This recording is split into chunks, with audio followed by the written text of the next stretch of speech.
If Love and Gogi is wrong, I don't want to be right. What would Socrates say to that? It tickles my fancy. Okay. Goosies. I don't have hair. Oof. You got Marcos. That's not. Wait. Yeah, That's true. You do got me. Get over here, Marcus. Let me look at you. They don't want it. Tobin and Leroy, ready to deploy. Had to hit her with a little journalism, but that was a decoy. Better about me, boy. Okay. Leroy and Tobin, hold to the show, man. Still to the sauce with the show, and till then his half moon open. Sometimes go taste like a snowman. No proof I'm alive by the motor. No proof. Like I always wanted him, I never hated him, I never traded him, and if I did, I never ever traded him. You know what is a star? Like another city, the driver's side fly. Wish I could large, so many more. 10 in the more, never a bar. 10 in the more, 2 to the P. Nothing to you, but it's something to me. Handsome as ever and cute as can be. You can watch us on YouTube with view for free. This one time for the Twitch. This one time for the text. This one time for the phone line. Whole time, what they gonna do next? You know, I just wish you guys would stop the quibbling. Nah, no promises, Tommy. What's up, everybody? Good morning. Tobin and Leroy here with you on 560 WQAM. Happy hump day to everybody out there today. Hello, Leroy. What's up? Learned a valuable lesson last night. Leroy up as he comes to us from the Horde Studios today. What's up, Leroy? Now I can hear you. Me? I think. You hear me? Nope. Still nothing. Is it me or is your microphone plugged in? Yeah. Microphone check 1 2. What is this? Testing? I can hear me. J-Fig can hear me. Him. I can't hear him, J-Fig. It's a problem. Is that Is he on the board? The comp there, Vlad? It's up.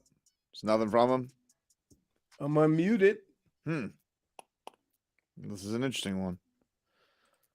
Let's see. I don't know. Doesn't do much good if Leroy doesn't talk, though. We can't really test it. You just staring at the screen. You can hear me, Leroy? There you go. Hey, there we go. Hey, what happened? I don't know. So we learned a valuable lesson. Scott Foster is sabotaging our show just like he did that game last night. I mean, come on. How can 3 officials not tell the ball hit the rim? Oh, I mean, come on. Listen, we got plenty of time for the shenanigans that were going on last night. Here's the deal. Here's the deal.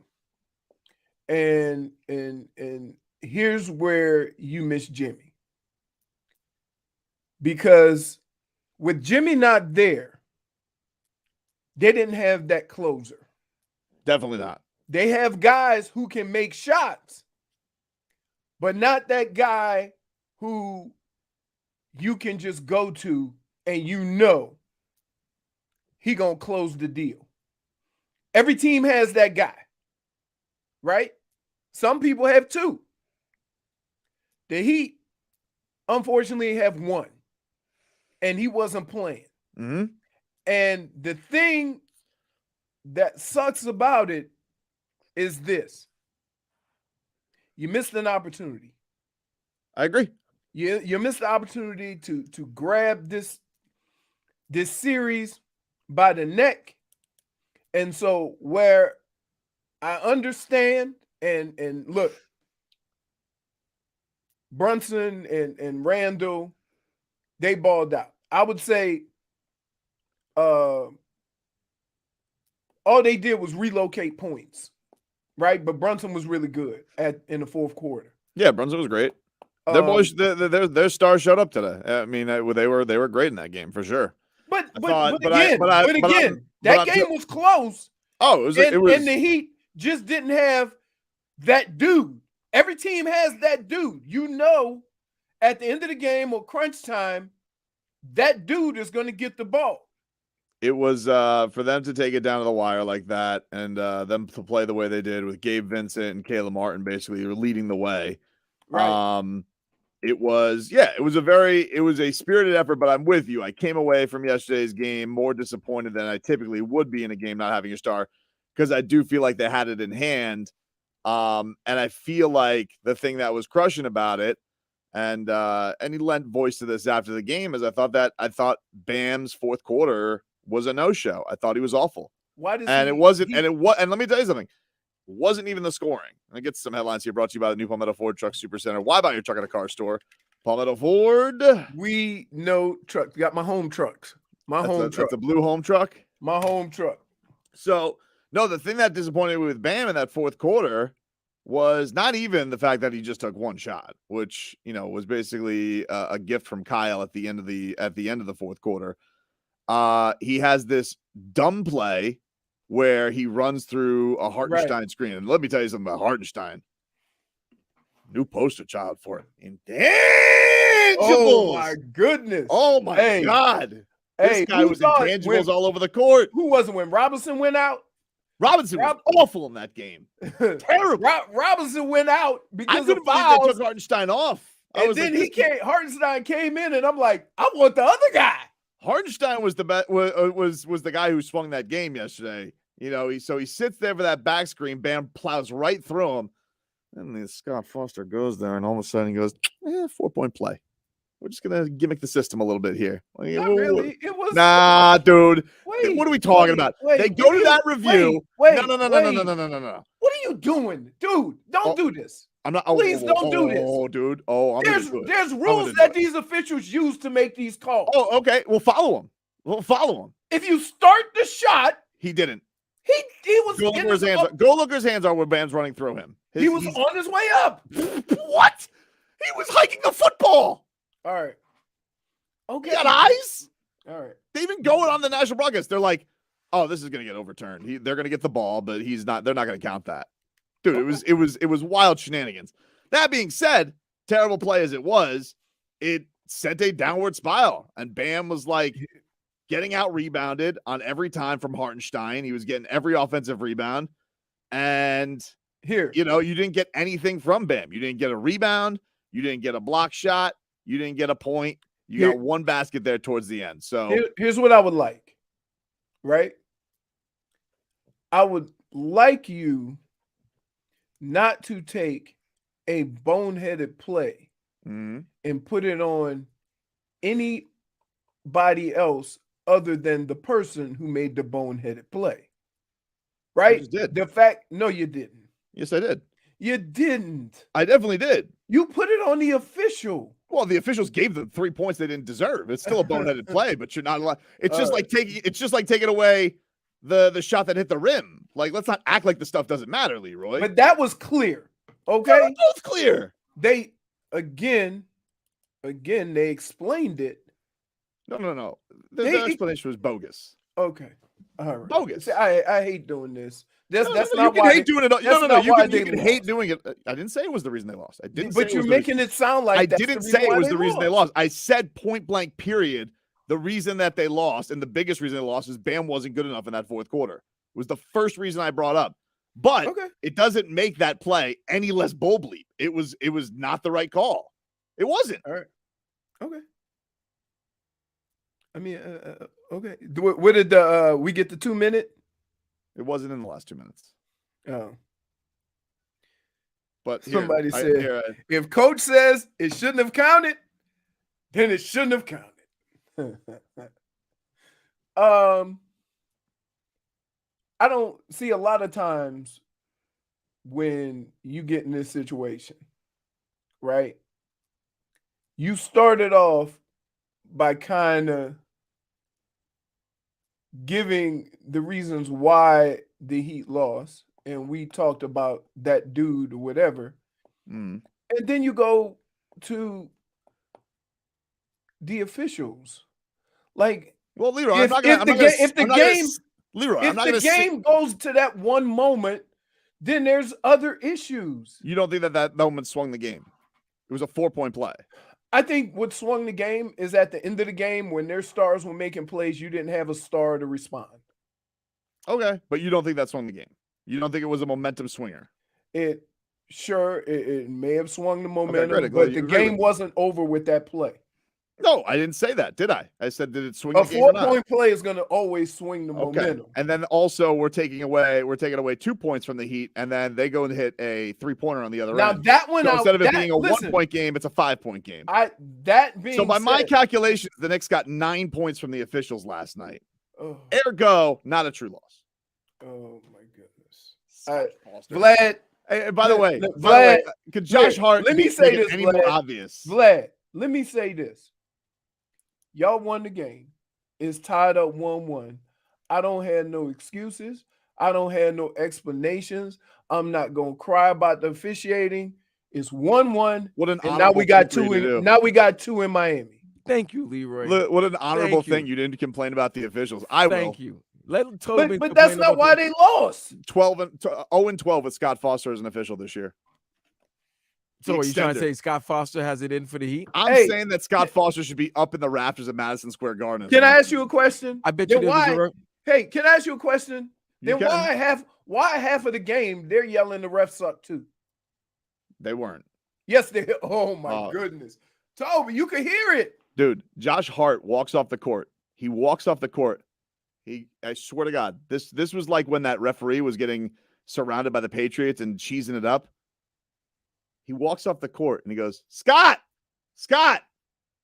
I appreciate you. Walks off the court. Giving a shout out to Scott Foster. And What is that? You dapping up the referee? yeah, Get out of here. that's what you do. You don't pull a Draymond Green. You don't? No, Why? because you're gonna get a technical, and they remember that. So any in between call, they're gonna go the other way. Sitting here ass kissing. Right, Josh Leroy? Hart. Am I wrong? Wait, I- please. I Kyle can't- Lowry I does don't the same. hear it. Kyle Lowry does the same thing. Kyle Lowry, the referees hate Kyle Lowry. No, they don't. Oh, what are you talking about, dude? No, they don't. Have you ever watched Kyle He Lowry gets sit there and every badger a charge call. referee? For the last 7 years, That's that just man savvy, got dude. every. That's just savvy. Oh, I don't know what to tell you. That's just savvy. Like you can't just bend the rules like however you want. I mean, I Hey, guess Scott Foster can hey, because he's just gonna be like, hey, when did the listen. foul occur? This is the thing that's crazy to me when you guys are like, oh, that the call wasn't wrong. What is this? We're gonna go in slow motion to when the guy's arm is raised. When Bam runs through the screen, that's when the foul goes. He's No, already, no, he's no, like no, a- you're wrong. No, You're no, wrong. no, You're no. wrong. You're wrong. Wait, it goes when the official lifts his hand. That's ridiculous. The call when he Well, calls then the why foul. review it? Then why review it? Because that's what they're looking Why for. review it? What are you reviewing it for? Like, if you're going to review it and you know when the foul occurred, then go back and make the right call. It's a dumb play. As soon as the official raises his hand, blows the whistle, that's what they go by.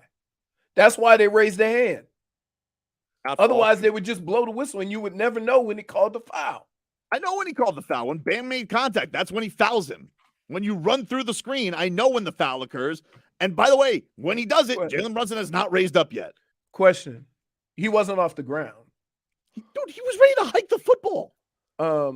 Question. All that being said, if he doesn't run through the screen, we don't have this conversation. I agree. It's Bam's Okay. mistake. It's Bam's So mistake. so Leroy. Leroy. you're The foul shouldn't have been a 4-point play. It should have been side out. okay. I mean, like you got to. if you put here, if you put yourself in that situation, then you open yourself up for that type of stuff. No, if you put yourself It's in a simple as situation, that. Well, the play, you guys are impartial officials allegedly. Get the calls right. Okay. So that's why the Heat lost. No, again, I didn't say that's why they lost. Then why are you harping on it? Because it's what I'm not going to ignore what happened. Let's be real about it. If that's why the Heat lost, I'd give you your complaining. But if you then follow it up with saying that's not why No, the Heat here's lost, the thing. It's like why are we sitting here arguing about officiating because when you want that's to say technically no, not why because they I'll tell you why. lost? I'll tell you why. Because you want to sit here and you want to do you got to make up your mind here. Did they get the call right or did they get the call wrong? And then when you say, well, if they did get the call wrong, it doesn't matter. You shouldn't bitch about it.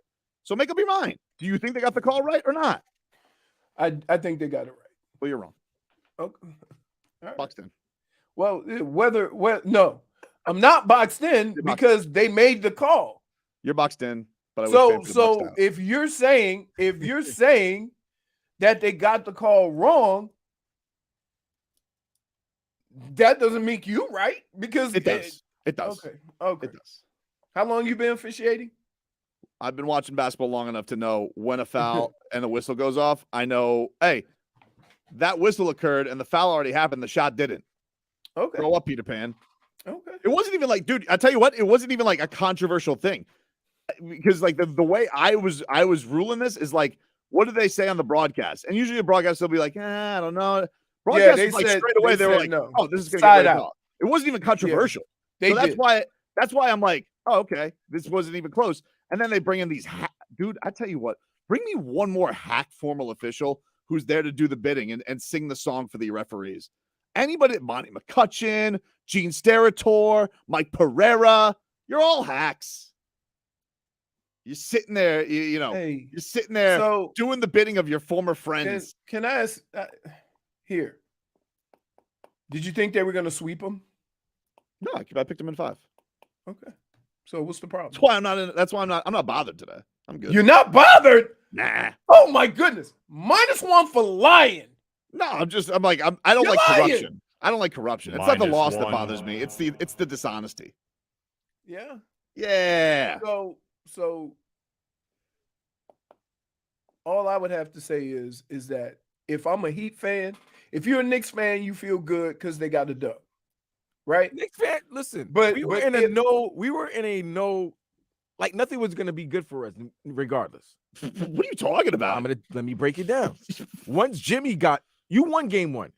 So you stole home court. Jimmy got hurt. Jimmy could have played, right? But they decided it wasn't worth it. You guys played well. We didn't get, if we lost, we're down 0-2. I think what you're referring to, Vlad, is not a no-win. I think what you're referring to, Vlad, is not a no-win situation. It's a must-win situation. Oh, no, it was a must-win. The only win, even if we won, and the way that we won, nobody's gonna be like, oh, you see the text, you see what's going on. Oh, you guys are happy you beat the Heat G League. Yes, we had to win, no matter what. Now, however we won, how we won, we had to win. If the Knicks had blown out Miami, the reason would be they got the split and Jimmy didn't play. I think the fact that Miami played very well and kept really it close. kept it had close. a chance to win. And he's not. I mean, I'm being real here. That 24-second violation call was bad because Gabe got the rebound and was about to score a layup. That's a 1-point difference. Yep. The foul call, that you see that all the time in the NBA. That can go either way. But the 24-second violation. But it still was time for the Heat to make plays to win. Granted, that was a great effort by the Heat. Great effort. Series is tied 1-1. No excuses for anybody anymore. You got 3 days off. Jimmy should be ready. Well, we'll see. I mean, you can't just rule out excuses. I mean, we'll see. No more excuses for either team. Julius is back. Like, if I'm a Knicks fan, I could be like, well, Julius so you guys love him again. That's the thing. Listen, yes, we love him again, like the same way you love Kyle Lowry over the last 2 weeks. That's my guy. Yeah, that's your guy. He wasn't your guy early in the season. He's been my guy the whole season. Yeah, Kevin Love. Season. You were Kevin Hate. Kevin Hate. That's what you were doing. You gave Kevin a lot of hate. Vlad. I'm not letting him get away with this. Vlad. No.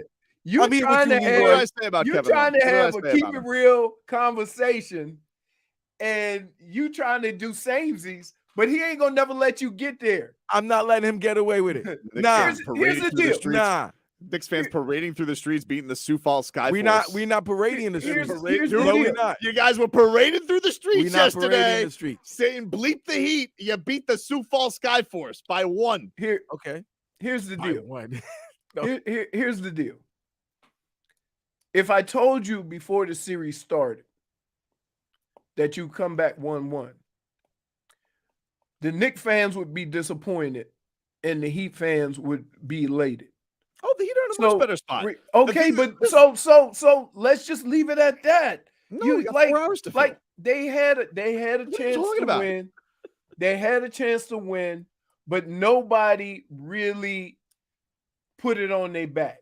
And so it kind of looked clustered and it kind of looked a little disheveled towards the end of the game because you didn't have that dog. The thing I give the Knicks credit for in that game is I felt that they got all the extra possessions at the end because the Heat were forced. You can't have a situation where you're giving them a minute off the clock possession and then they finish that with a 3. You can't do it. Right. And so 2 rebounds and then a 3 that is the Knicks taking the game. It's not the Heat blowing it. I mean, they did get a little Shovsky from Scott Foster, but they did in the effort plays and getting the extra possessions. That's why that Hartenstein, I thought he swung it. Brunson definitely executed, and he was with the big shots down the end. But yeah, this is why you had an opportunity to win, but when you don't have Jimmy, it's like in these situations where a star player doesn't play, it's almost better. Yeah, well, Bam was not good. I was very disappointed. But I think if you're looking at that game last night, and you seeing I thought Caleb, Gabe, Yep. all these guys are I doing knew- what they needed to do. Bam should have stepped up. I know in a situation like that what they were going to do, which was they're going to go bombs away. And it was a really good strategy, but when things got slowed down and when shots didn't start falling, yeah, you needed some play from him. And Right. he even admitted after the game, the Hartenstein play really was the swing point. And I think it's because I think he mentally just got messed up because he was such a dumb mistake. So, that's the thing that is like, if you would have gotten, if you end any of those possessions with a rebound, if you end any of those possessions and stop giving the Knicks new life, who knows? Maybe You know finish what? it off, and he just couldn't do it. And that's One the of thing the- that upsets me. One of the hardest things in sports to do at times is be competitive both physically and mentally. That means that you're competing at a high level, but you have your wits about you to always make the right plays while not making any boneheaded plays, either turning the ball over, quick shots, bad passes, stupid fouls, things of that nature. And it's hard to do because mentally you don't know where everybody is. The only guy that exactly where he is Jimmy. And Jimmy kind of his mentality kind of puts everybody else in the right frame of mind. Of course. Right? And so you didn't have that. Kyle tried to do some stuff and be aggressive. Gabe was being Gabe. Caleb Martin is a star. He has been a star these first couple of games. I'm starting to get fearful of him right now. You got great games from Gabe, Caleb, even Max. Before Max got hurt, he was starting to get cooking too. What did he hurt? So his back. Remember him and Hart collided? Yeah. So he went to the locker room, but he came back. Stop running into Josh Hart, man. That's what he does. He just throws his body all over the place. Stop running into him. He's a ping pong ball. He's a strong kid. So no, I like PJ Tucker. It's like him and PJ Tucker just throwing their bodies willy-nilly into everybody. But they're playing rugby. Solid base. But other than that, if you're a Knicks fan, you worried that the game was that difficult without that dude on the other side. If you're the Heat, I think the Knicks. You're a little disappointed because maybe you feel you let one slip. I think the Heat fans disappointed because they let one slip. I would have rather been barraged like they were in Game 2 against the Bucks. Nope. I would have. Oh yeah. I'd rather them go. I'd rather them go into every game with the mindset that if we just play a little bit better, right? We don't have to all of a sudden. I'm sure that's probably the attitude they're going to take. I'm sure that's the attitude they're going to take these next few days. They should. I think the Knicks fan, if feel happy, but I think mostly they should feel relieved. Yeah, you don't want to be down 0-2. You're just happy to get a split. And guess what? That if necessary, there's an if necessary game. But game here's 5. the deal. Here's there's the deal. a game 5 now. Tobin, I'm going to tell you this. To all the Knicks fans out there, right? If you put yourself in a position where you're happy with a split, then that's where you want to be if you're a Heat player. You want them to feel that was acceptable.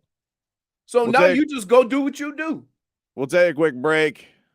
Meanwhile, Panthers last night. Woo! Panthers, dude. Woo! They are dangerous. Back after this.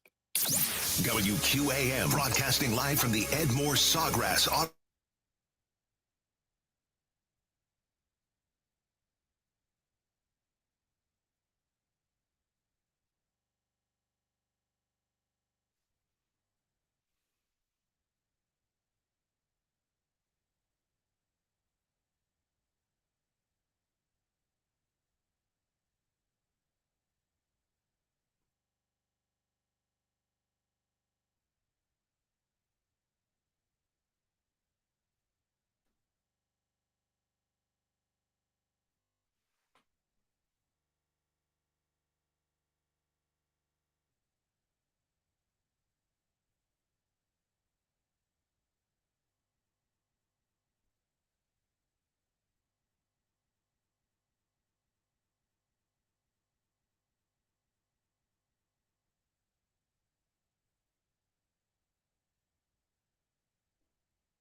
Leroy, back with you here.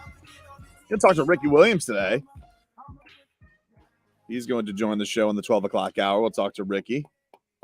So looking forward to that. What's he got going nowadays?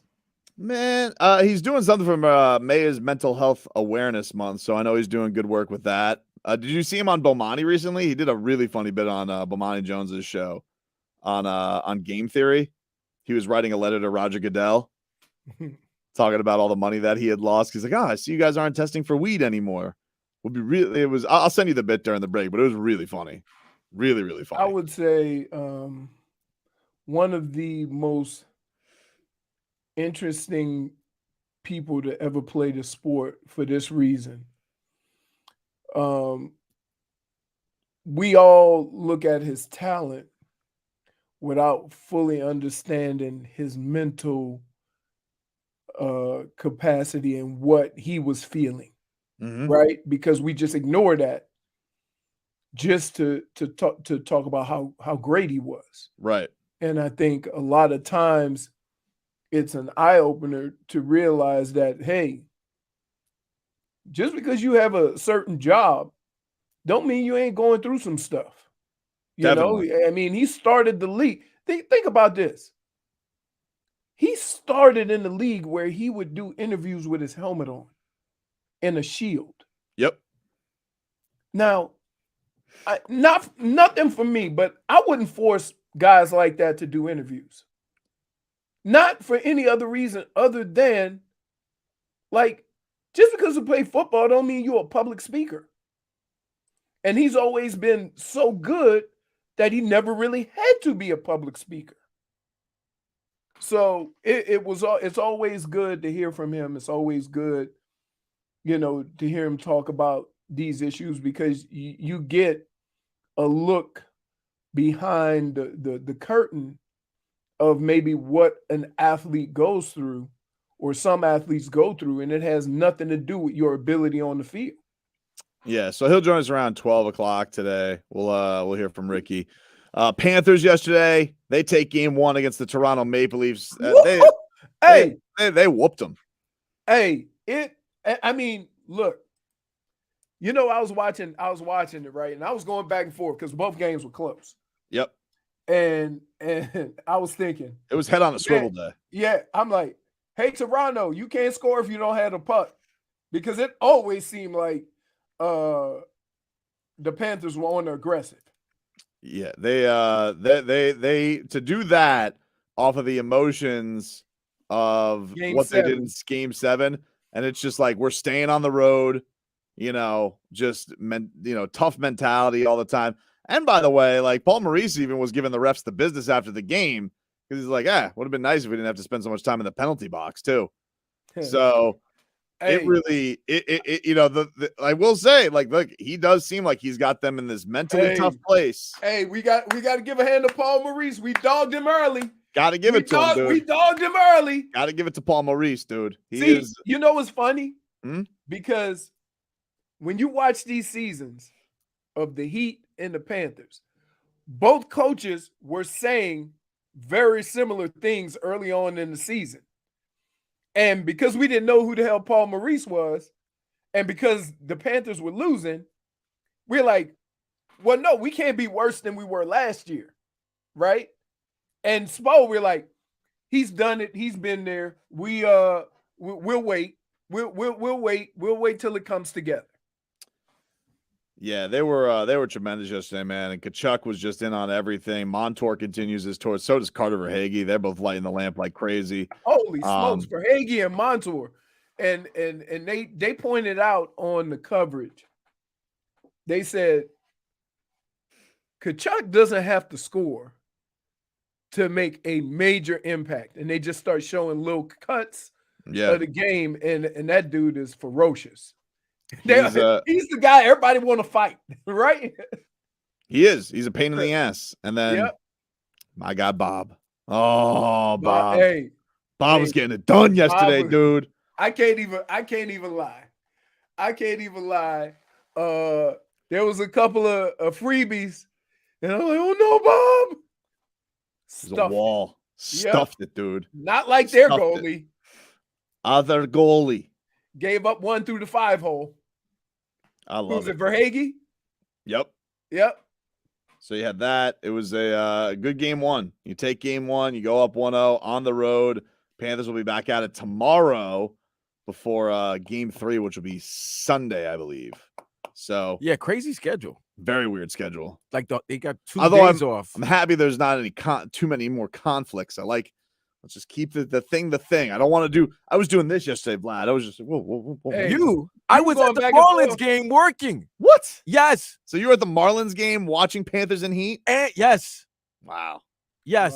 Wow. I got to get Not some- a great Marlins game you were at. Oh my! It was only 7,000 people. Sandy's not Sandy I don't know anymore. what's going on. What there, is going dude. on with I don't them? know. I I'm don't know. thinking this is going to be a quick game.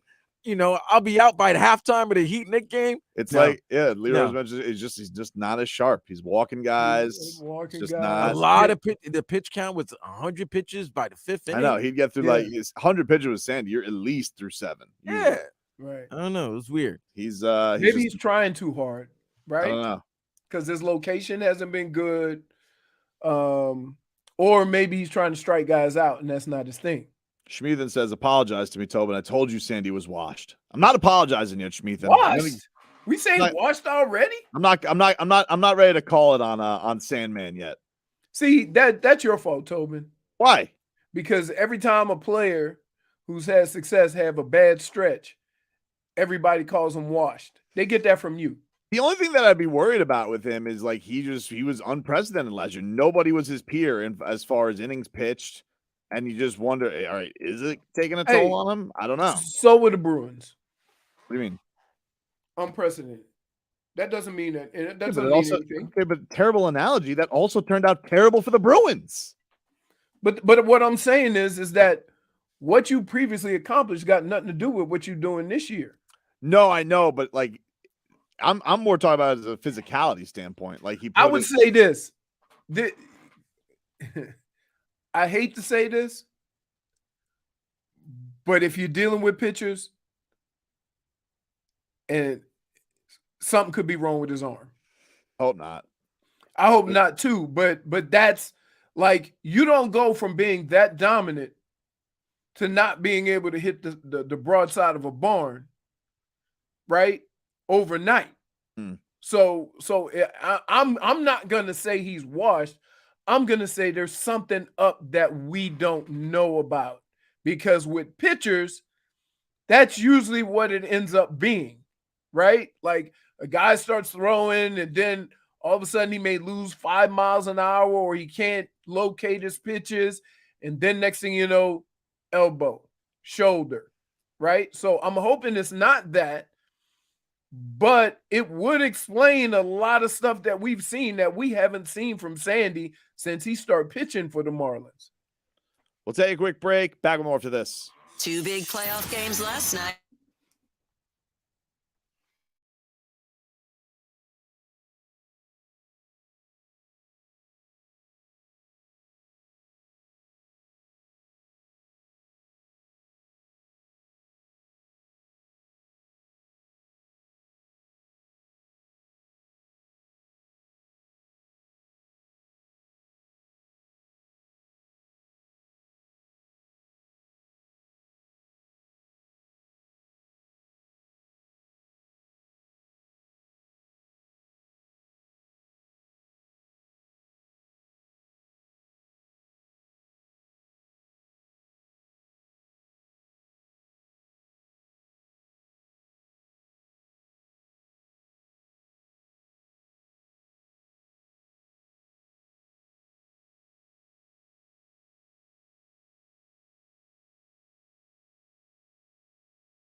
560 WQAM. Taking you up until 2 o'clock here today. Maybe more, maybe less. Depends on what Scott Foster determines. Maybe he wants us to do more hours. Maybe he'll take away time. I don't know. It's hard to say. Depends on what Scott Foster decides. He is the extender, so I guess we'll be doing an 8-hour show today. We'll see. I don't know. Does he have the whole series? No, that's not how it works. He'll probably, if they need to extend it, the Heat go up 3-1. They want to, shenanigans. We'll probably see him again game 5.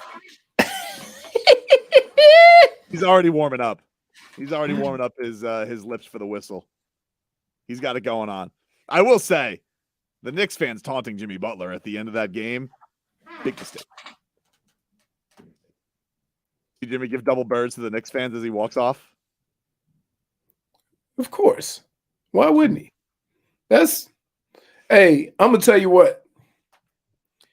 New York fans are ruthless, but you can have some fun with them. Right? I told this story before, but we were playing the Jets, and me and Robert and the running backs came onto the field, and they get to the game early.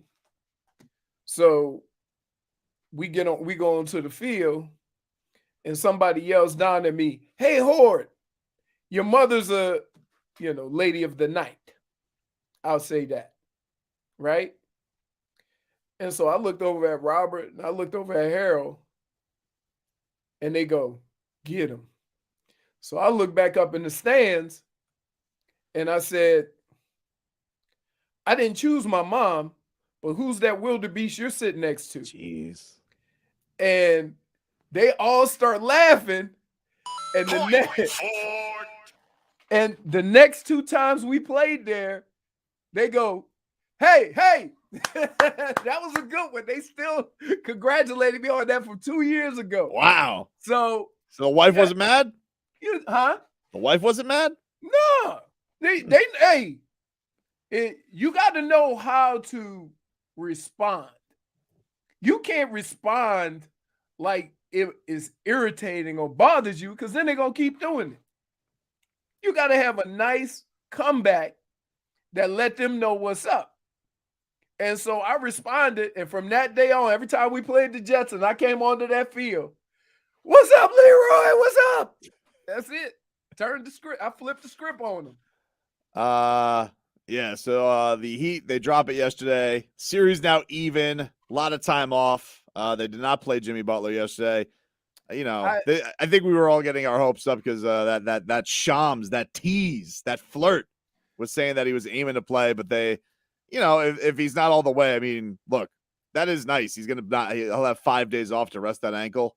So I would expect him to look a lot more burst. I expect Kyle Lowry and Kevin Love to look a bit. Listen, the old don't like just 1 day off, okay? They need more time. Hey, I would say if you're a Knicks fan, you feel good about getting a W. If you're a Heat fan, you feel good about the game being close without any of your big names performing. No, I'll tell you what, though. Gabe Vincent's making himself a whole lot of money in this playoffs. He's making a lot of money. I tell you what. Price keeps going up. Stones, dude. Stones. He was pulling up from Brooklyn. But here's the deal. The attitude that permeates through that team is with that kind of aggression. And everybody has it except for Bam. One of the guys you need to have it. And I don't know what, you know what I mean? Because there's a fine line between being aggressive and just throwing the shots up. And when they're going to give you that free, there was a point in time where he was 15 to 17 from the foul line, shooting that jumper. And now he's afraid to shoot it. He hasn't had that jumper going. And the thing that was, I thought he was playing a good game because he is the guy who sets up all the shooters. But I just thought that last 6 minutes when things are going chaotic, that's where it's got to be like the closeout game in Milwaukee, where I want him to run the thing. Now it's tough he doesn't have Jimmy there to get it going, but still, let him organize, let him get some speed going, and it's just like it just like he was just a ghost. It was I would have said that would have been a perfect time to give him the ball, spread out the floor, and let him go one-on-one with Hartenstein or with Robinson, right?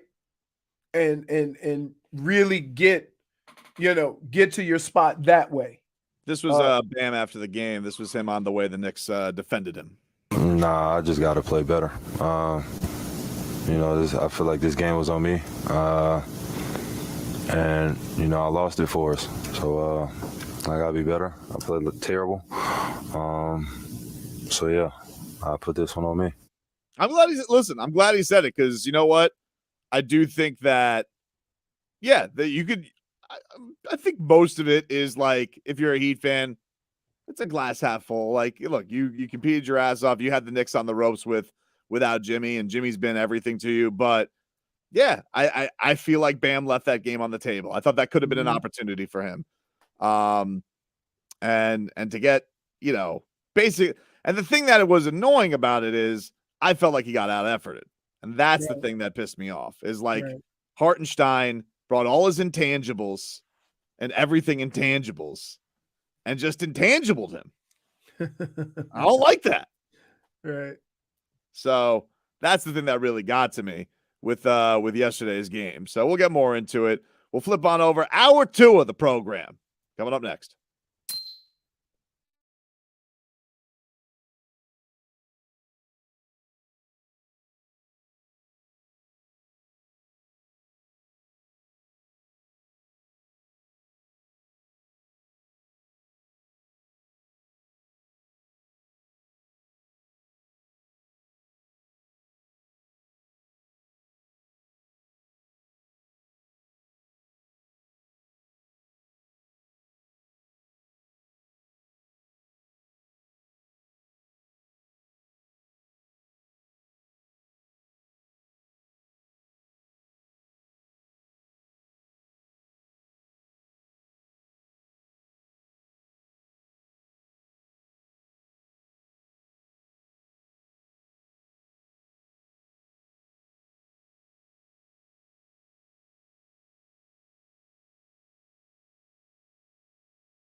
Tua,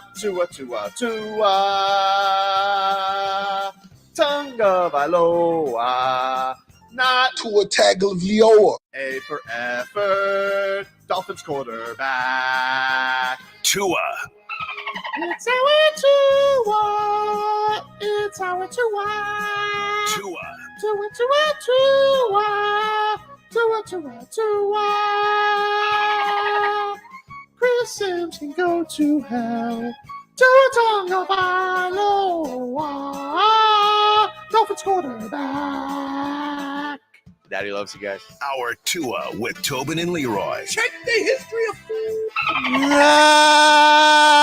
Hour two of the program, ladies and gentlemen. Tobin and Leroy here with you on 560 WQAM. Taking you up until 2 o'clock. Had a split ski last night. Twitches are upset at Tell me Bam. why. Tell me why. Same story, different game. Yeah, I've seen that. We hear this all the time. The only thing is he didn't say I need to be more aggressive. He just said that he played terrible. Like I didn't think that was a thing. And in fact, that's really the first time I've heard him say that this playoffs. Because the other one, I think the last time he said something that really pissed people off was I think it was after the Hawks game, and he got, remember that game, they got out rebounded by a gazillion. And he had talked about not getting them the ball, and that had pissed people off. But I hadn't heard. I didn't find what he said after this game to be the same thing. I thought I'm honestly I'm glad that he basically just squarely took it on himself, because I agree. Like if you go look at those fourth quarter numbers, and it's 1 basket, 1 rebound, 3 personal fouls. Yeah, that's a stinker. And you were up 6 midway through. right. Yeah, it's where else am I supposed to put the blame? Right. So, but I get it. He's people don't like to people get mad at him when they win. I mean, hell, that's the best. Yeah. Well, so, I think it's not. I think people get frustrated when, if you're gonna win, it's gonna be because of 2 guys, Bam and Jimmy. Mm-hmm. You pretty much, every time I talk about 2 stars and all these other teams have 2 stars, you always mention Jimmy and you mention Bam. Mm-hmm. And I would say that although Bam is important, right? When you think about the other stars on other teams, it looks different. And so people tend to want, kind of, if that's going to be one of your stars and one of the reasons why you win, he has to do some stuff now. He got to do some things. Look, and he hasn't been doing some things. It's one of these things where, look, he just had a triple-double in the closeout game. So what is that supposed to buy him? I don't know. It's the playoffs. People forget very quickly. But when you said yesterday, when we were talking about if Jimmy was going to play, can I see a world where they win? And I said, yeah, I think I can see a world where they win. But I thought that he needed to be the guy that really stepped up. And I thought that it had set up perfectly for them to get that from him in that fourth quarter. And he was nowhere to be found. And I'm not talking just baskets. I'm talking defense, rebounding, boneheaded plays, effort, play. Yeah, that's the thing that's disappointing. Here we go. I knew this guy was going to call up. Hi, Richie.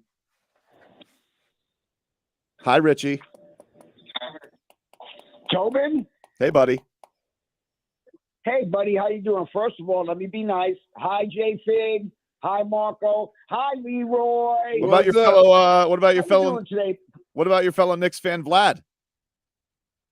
Where's my boy? Is he there? He's there. Of course, I'm here. He's here for. I should be first and foremost. Hey, Vlad. What's up, up, see how the stinking Heat fans ain't got nothing to say today, my man? Oh, no, they got a lot to say.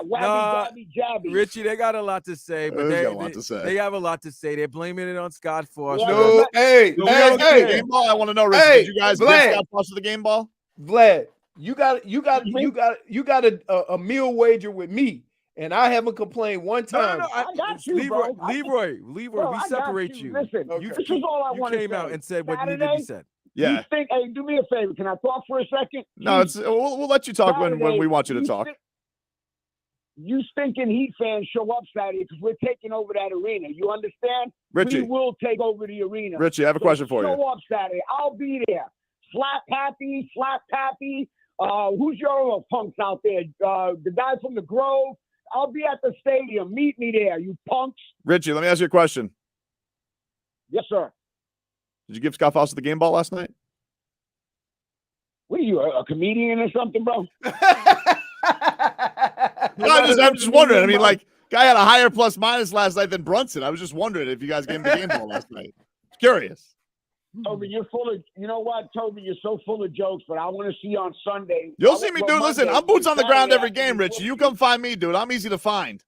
I'm boots on the ground, and I own your arena. Understand? You own nothing, dude. That is a fact. That is You own you're gonna MSG. the only South. thing you're gonna own is me sending you some gin for my gentleman's sweep when it's Heat and 5, dude. All right, listen, seriously, are you guys going to the game? Yes, I'm at both games, dude. I'll be at every game, although there won't be a game 6. I mean, it's only going 5. The Heat All will right, gentleman's listen, sweep great this. show. This is going to be a great series, and you know it. I think it's going to go 7. I love messing with you guys.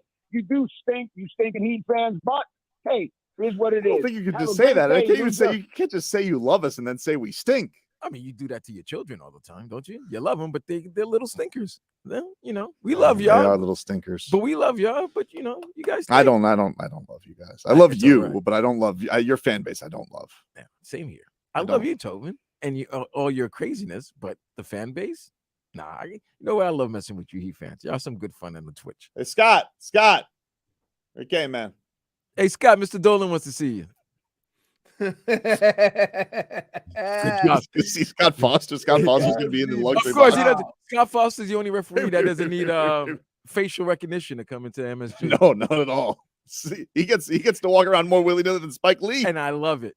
Look at you guys being upset. Aren't you happy? You should be happy. It's a split. Game 3 is going to be fun. I'm not worried. I mean, if you're asking if I'm worried at all, I'm not. I think the Heat are in a great spot. I think Jimmy's gonna I really do think it was a That was a mistake them nasty taunting smirk. Jimmy. Yeah, that was a nasty That was smirk. like, oh no. I was like, why would you why? poke the bear? Oh, If I was the Knicks stop fan, poking bears, guys. if I was the Knicks fan, I would have just been like, man, why couldn't you just gone straight to Miami? You had to hang out here. By the Jimmy. way, I hope the Knicks leave on Friday. I don't want them coming to Miami early. Astron. 3 days off. Let's get with it the ready. F1 race. Do not come to Miami until Friday night. You I got a think lot of Tibbs those young kids. Listen, Tibbs has been around too long to let them party down here. He knows. He's not gonna let Jalen Brunson see some cheeks. Yeah, Josh Hart. Yeah, I can see Josh Hart being at one of the what's one of our spots? Tootsies. Yeah, Tootsies. Oh yeah, dude. Super Toots right there. Nah, I don't want no. I don't want Josh Hart, IQ, Obi. Definitely Obi Toppin look like he can Let's get some cheeks in front of Hartenstein. no get him, cheeks. Get him in front of some No. cheeks. Get No, him no, no, distracted. no. That guy was way too locked in. Mitch. We don't want Mitchie in the streets. No, leave. Do not come till Friday. South Florida. The nightlife is another You think 3 they'll points. come? Well, you know why? Hey, but Vlad, Especially if it's an afternoon game. you know why? You know why they won't come? You know why they won't come till Friday? Because they're What's gonna that? be here for like 5 days anyway. Right, but that's what So I'm they saying. don't need to come early. But Leroy, They'll come last minute before the first they game. better because but this is a happening The weekend game's on down here. Saturday. Oh You need to watch your boys on Saturday night. I get that, but Leroy, you know, all right. All the celebs are coming down here regardless. Yep. They For were going to come F1. down for the F1 race. Yep. For the Oh, F1 that's race. right. Yeah. You got F1 and you got Heat Knicks Heat. and Good you got weekend. Panthers. Come on. It's a great weekend. It's a great weekend, South Florida. But I mean, I really don't care about the racing, but it's still a fun weekend. I know a lot of people are going to enjoy that. and a lot of people that are going to be at the F1 race will probably be the same people trying to get courtside seats for the Heat, for sure for the Heat Knicks game. Getting some other headlines brought to you by the new Palmetto Ford Truck Supercenter. Why buy your truck at a car store? Palmetto Ford. We know trucks. As we mentioned last out, Panthers, they are up 1-0 in their series against the Maple Leafs. Double them up 4-2 yesterday to take game 1 of that series. And nice win from the Panthers yesterday. It really just came out and put it on Toronto. Continued the aggression, the excellent play. The defense has been amazing. Yep. Bob has been, look, even when they slipped defensively or had a little lax defensively, Bob backed them up. Yeah, and I really like the fact that they controlled the puck most of the game. Marlins lost 6-0. Their struggles against the Braves continue. Sandy's struggles continue. So nothing great. That series continues today, 6:40. And the Lakers, should mention a couple NBA notes. Lakers won last night. They took game 1 against the Warriors. Monster from AD. AD, Yeesh. 6-8, got 20 and 23. And Joel Embiid won the MVP. Yep. Now, so you think with and I wanted to hit this real quick with the Lakers and the Warriors, they don't have anybody that can deal with AD. No. Looney can't stay in front of that dude. Looney Tunes. And they don't have. He had 20 rebounds yesterday. He had 20 rebounds too, but he just can't stop AD. Right, he can't stop AD. And the other thing is that they don't really have anybody else. Well, the thing that's, I think, the biggest thing that they got to deal with from the Kings series is you don't have that parking cone Sabonis in there. It's AD. It's a different story, dude. And look, it's not like the Warriors shot poorly yesterday. They were bombs away. So, but this is crazy how what you just said that they were bombing away, right? Mm-hmm. But if you control the paint, there's nothing you could bomb away all you want, but getting free points in the paint and the free throw line will always negate that. Yep. It was so that series, big one for the Lakers. They take game 1 on the road. Take a quick break. Back with more after this. 2 big playoff games last night, 2 big stories.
Welcome back, everybody. Tobin and Leroy here with you.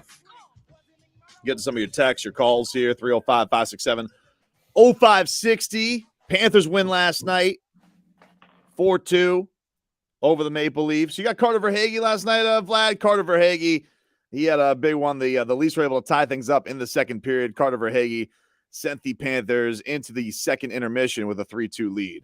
Carter Verhaeghe able to nudge it to the neutral zone. Duclair Verhaeghe on a breakaway pass to the defense. Verhaeghe in a shot, and he scores, and the Panthers are back in front. Carter Verhaeghe makes it 3-2. What a feed from Duclair, and then it was Verhaeghe off to the races, and he beats Samsonov, and the Panthers get the lead back on their side.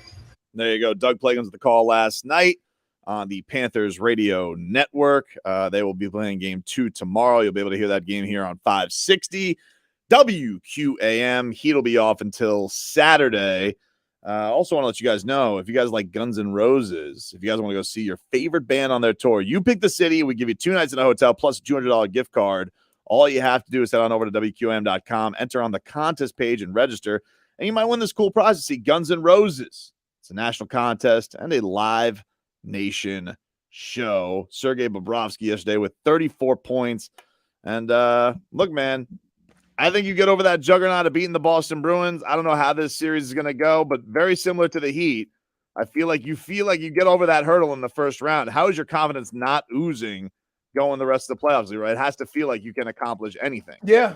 I mean, I think you're talking about a group of guys who have never been in this situation, that have gotten through the first round against basically what they were last year, and a one-up lead, because I think last year they won the first series and they got swept, right? Yeah, they won their first series, and it wasn't like it was a very frustrating series. It was like, remember, because and that's kind of the magic of Paul Maurice, right? Like, they were trying to get to more playoff hockey style because they were so run and gun last year, and they got to the playoffs, and it's just like you could just feel the slop immediately, right? Like, it just was getting bogged down, and now it almost feels like, they have the swagger they had in the regular season last year. Now it feels like they got it all of a sudden here, where it's like no deterrent, no deficit, nothing matters. They'll be able to find their way out of it. It's the difference in being the 85 Bears versus being the greatest show on turf, right? Like last year, they were the greatest show on turf. And when they got to the playoffs, when defense matters, they had no answer because they couldn't play another style of hockey. This year, they've kind of been progressing to this point all year. Now, they cut it a little close, right? Mm-hmm. But the version of hockey that they're playing now is what I guess Paul Maurice was expecting them to play at this time of the year. So filthy. Yeah, so it's fun to watch. I actually like they're more aggressive, they're more physical. The Kachuk is a nuisance, right? And he's also their best player. And Barkey's responded. Barkey has, ever since the whole little TTL, little Tobes call out. I mean, but Kachuk Although I didn't was sick, I was unaware of that. Kachuk has made all these other guys give the other guys opportunities, and Verhaeghe and Montour. Who's the Cousins? Yeah, Nick Cousins. Who's that? I'm like, what? He put the puck up yesterday, right? Because they have the puck shrine in their locker room. Everybody gets the puck. And then they go and they fill up the board. I assume they're trying to get to 16. That's the magic number. Right. So that's like game ball for hockey, right? You get to put the puck up. That's their thing. Yeah, they have you put the puck up. They used to have remember when the Heat had the flags? The Heat had the flags outside, and then they had a black Larry O'Brien trophy, I believe, that had like little ticks on it. Right. So that was their thing. So, I think it's cool, man. I like it's weird because not for nothing, you feel a different level of confidence with the Panthers based on what they've done the first 2 series than you've had with this team in a long time. Like like last year we said, oh, they've been so good, they're just going to be good in the playoffs. Well, what was demoralizing about last year was the fact that the Lightning, who were your daddies always, like we came in with like, oh, this year's going to be different. And then you got swept by them. And it's like, it was so earth shattering to the team. They're like, we have to change a lot. They changed the face of their team in Matthew Tkachuk, and they got a new coach. So people didn't like the hire. They also got really healthy. That did help. They got really healthy because you ever know the turnaround came back when Duclair came back, when who else was out? There was one other guy that was out, and they got into the rotation. Then it seemed like things started picking up a little bit. Silly Sauce says, how about Tobin's boy Bob last night? It was Bob time last night. It was. Hey, I'm going to tell you what. He was nails. I got nothing. I got nothing. I'm not saying nothing about him, right? Because, dude, I'm telling you, it like, and it's the nervousness you feel when they either have an advantage or it's the end of the game and they pull a goalie and the pucks just are all over the place. You're like, oh, no freebies, no freebies, no freebies. And Bob, Bob was money. Yeah, it was needed, man. It was needed. So they'll be back in action tomorrow and get that going. Meanwhile, the Heat, they fell last night to the New York Knicks. The weirdest play was this shot clock play. Can you give me Eric Spoelstra after the game, Vlad? Eric Spoelstra. He couldn't call a timeout and challenge it. This is his explanation of it. Apparently, you're not allowed to challenge it, and it wasn't in the last. They can only review it if it's in the last 2 minutes, which it's not, which is kind of weird. But anyway, this was Spo yesterday. No, it's not. I'm not a physics guy. I wasn't like great with that in high school, but I saw the ball like just change course of direction from my vantage point. But I get it. This game is not an easy game to officiate. It just looked like it took a different course. That would have made it a 1 point game. Yeah, that's an important play. But I'm not.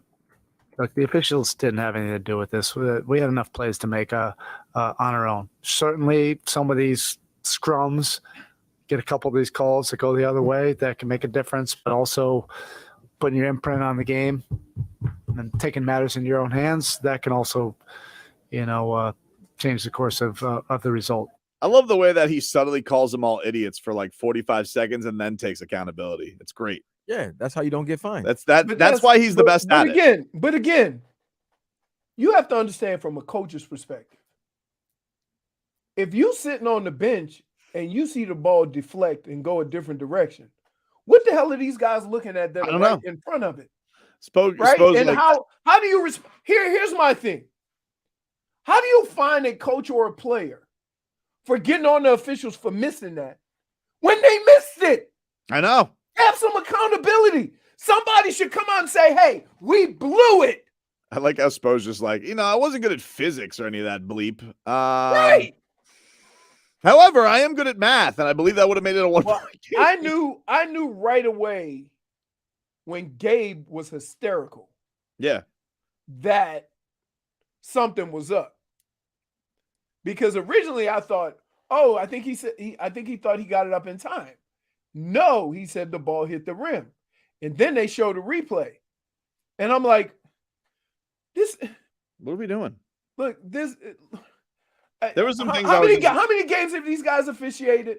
Like Vlad, this is not a situation where I gotta ask you Vlad could overlook it or something like that. Right? Vlad, how nervous were you when Julius Randle stepped out and Duncan Robinson hit that three? I wasn't nervous. I was like just ripping. I'm like, how stupid can you be, dog? How do you not? There's just simple things in basketball. There should be no violation or mistake.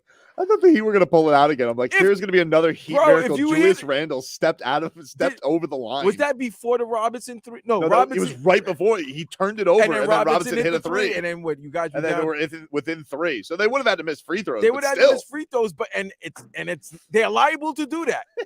I'm like, how do you not know to keep your damn feet above? Oh my God. That would have been it. That would have been it.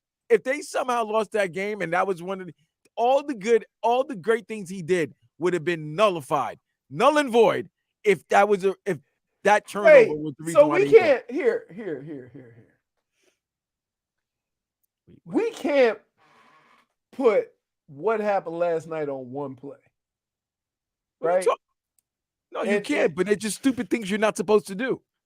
But again, you're not supposed to run over the biggest man on the court either. Listen, running over a guy, that happens. Charges, block. No, Leroy. It took him 5 seconds to hit the ground. Leroy, boom. You should be able to inbound the ball and know that your feet cannot go over the line before passing the ball. But you're not even looking at here's the thing. I still remember the play. Like, here, this is the equivalent to when old boy ran out of the back of the end zone, right? Yeah. You just lose track of where you are. You're not supposed to lose track of where you are. It's inbounding the ball. You inbound the ball all the time when the ball goes through the hoop. Guess what? Inbound the ball. I still remember Norris Cole and Hassan Whiteside forgetting how to inbound the basketball. I still remember that. I still remember that. They both looked at each other. Huh? Never mind. So look, we look. If both teams are complaining about stuff like this, that's good. Then that means you're in the same spot. You're you're competing. Right. Smitty, what's going on, man? Hey man, that was a tough game last night. Wow. Hey, I was just wondering, was Scott Foster in the Panthers game and called that penalty at the end? Dude, I don't know what was going on there. Paul Maurice was not happy with the officials last night either. It's it obviously sounds terrible last night. It's amazing How that the can you Panthers call a penalty when you're lifting up the guy's stick up and hitting yourself, and it's like, how do you call that? Unreal. But the Heat team, I just don't get that. The refs didn't even look at it or anything. There was a couple other at the end of that game. That 4-point play changed everything. You guys agree? That 4-point play was huge. Ron Rothstein said it shouldn't count. If Ron Rothstein says it shouldn't have counted, that's good enough for me. Ron Rothstein. Exactly. We'll get to Ron. What about that? Yeah. What about that one with Randall? The one where he practically how about that one? Lowry on the ground. He used Kyle Lowry like a washcloth, and Kyle Lowry got the foul called on him. Good. I was like, what is that? Good. You know why? What the heck was that? That was a terrible call. I'm happy with that call. Why are you happy? Well, you're happy with it because it worked out for you. No, because they're early in the game. Julius Randle got a charge, and then I'm like, wait a minute, he didn't do anything. And then you look, Kyle Lowry's pushed Julius Randle into the defender. He would never do that. And then points to the referee as a charge. Kyle Lowry's an honest man. He would never do that. He's as honest as you are. No, he's an honest man. He would never do that. No, at least you admit you're not honest. Kyle Lowry got snapped like a football. Right between Julius Randle's legs, and they called the foul. And I don't know what he's getting, like the Duncan Robinson treatment lately. Like Kyle Lowry, that happened with Giannis too, where like he's just next to Giannis. Somehow Giannis steps over him like a hurdle, and they're like, foul on Lowry. Like what? He's amongst trees. Yeah, and he does trickery. He does evil things. Kyle Lowry's a hero. Hey, Vlad, we call that being savvy. Oh, no. I had a question last night. Yeah, he's savvy. Those are but it's not tangibles when you're a former All-Star and a former world champion. It's called being savvy. I have a question. So we have this conundrum. Obviously Hartenstein, big intangibles yesterday. He sent me a text last night. We have Kyle Lowry, he's savvy. But Hartenstein is Hartenstein's intangibles.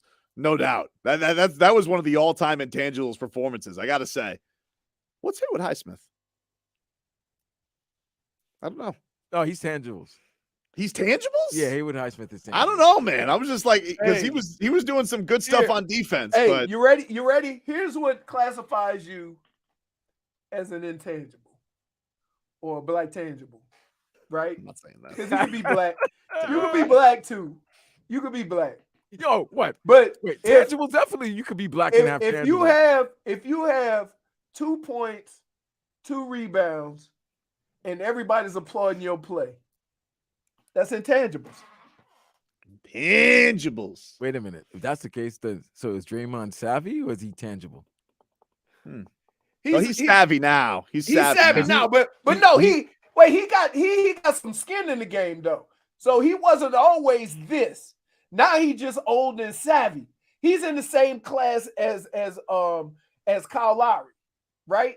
Where they make winning plays, but they haven't been just guys who've done that their whole career. So now, as a vet, you finding ways to stay in the game. You are savvy. We'll take a quick break. Back with more for this. WQAM broadcasting live.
Here with you.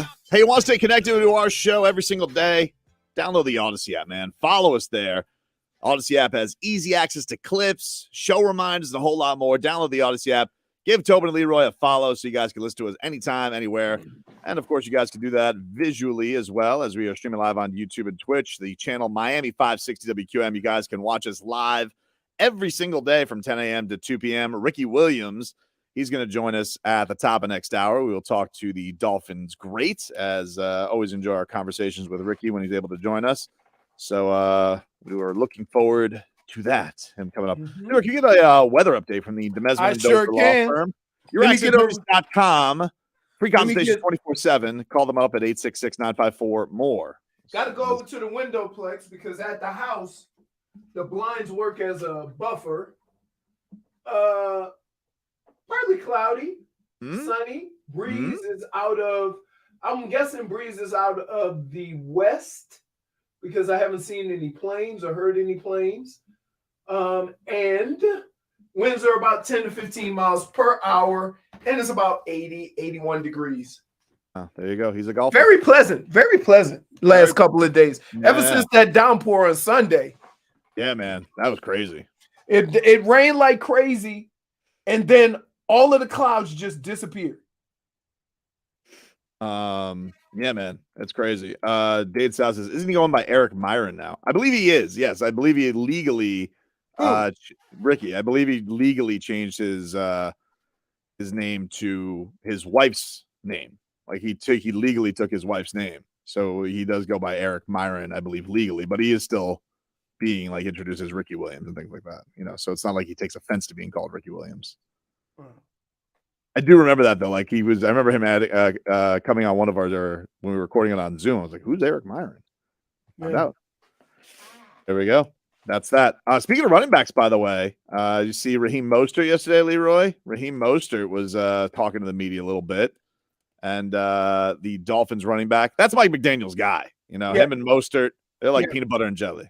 Yep. So he's yesterday, talk about a couple of things. He's going to take Devon Achane under his wing, which I like. Little veteran leadership, some speed. I mean, what do you? Can I just? I had the same thing happen to me, so I'm not discrediting it. Right? I had people point me in the right direction when I first got into the league, because it's a learning process. It's a process. It's a process when, especially when you come in and there's veterans playing the same position you play, and you have to get acclimated to not being that dude. What is the thing? Yeah, what's the thing like you want to learn the most? Is it just day-to-day stuff? Is it stuff? Like, what is the thing that you actually find the most valuable from veterans? When I got into the league, it was just in the turnover of athletes starting to take care of their body, right? So, like, I remember when I first got into the league, my first year, guys were smoking cigarettes at halftime. You know what I'm saying? Coaches were smoking cigarettes at practice. So it wasn't real conducive to health. But as I got into the league and guys start trying to help me with, this is what you need to do, and you make sure you take care of these parts of your body. As football progressed, now it's like the most important part of your body is your core, especially if you're like a quarterback, a wide receiver, a running back, anybody who uses their hips. You make sure you take care of your core. It's not as important as being able to bench press 225 20 times or being able to squat 600 pounds, but you have to be able to move.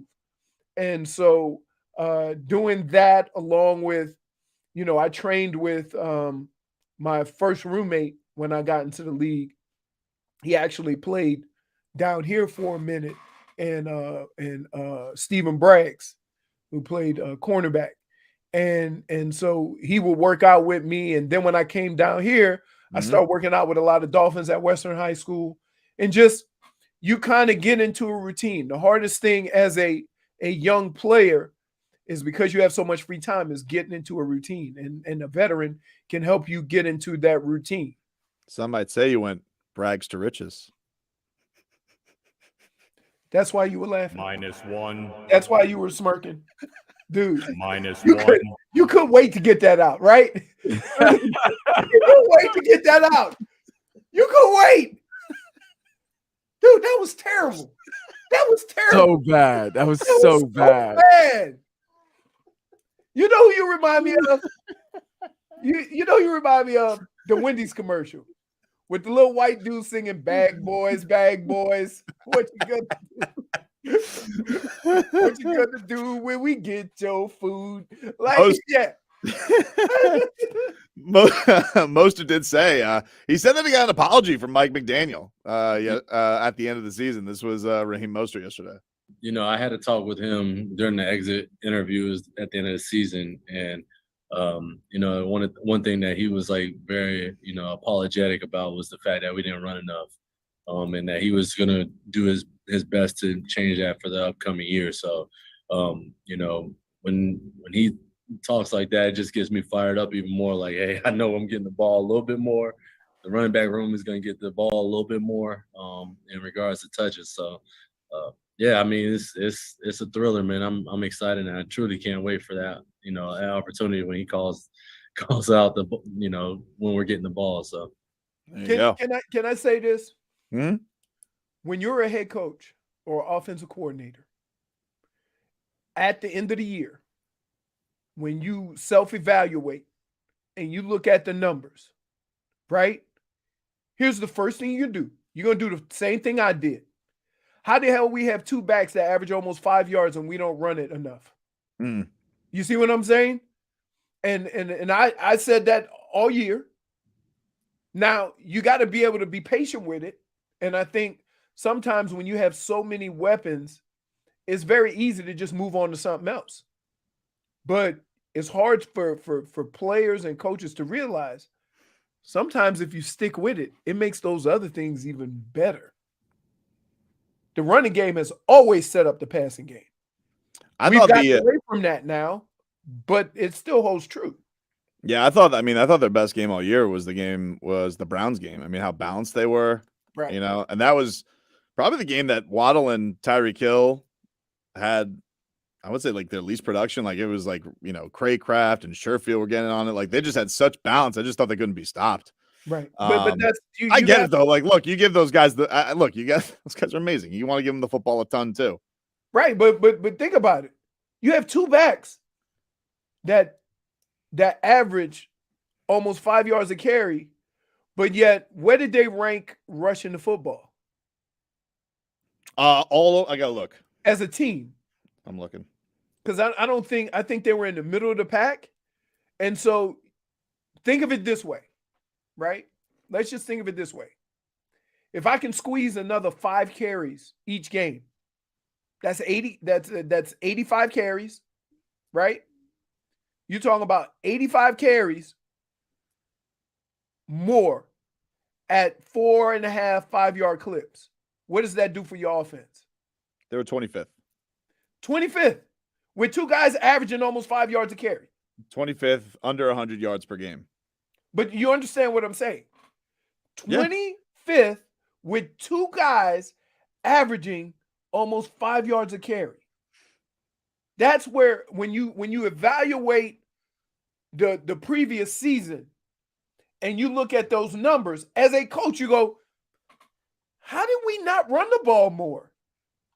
Well, that's why I apologized. You know, him and Mike McCochin and Raheem Mostert, samesies, on the same level. I just think it's good. It's good football practice to evaluate, you know, what you could have did a little more or what you could have did a little better. They never really got blown out, so they were always in a lot of these games. Yeah. So and right, and so from that standpoint, yeah, I think you could push another 5 carries. It's not going to hurt what Tyreek Hill does. It's not going to hurt what Waddle does. It's not going to hurt what Tua does. But it will put you in a better position to win. Guy who was really good at running the football, Ricky Williams, going to join us next.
own out the back of our homes. You smell the musk of the All right, welcome back, everybody.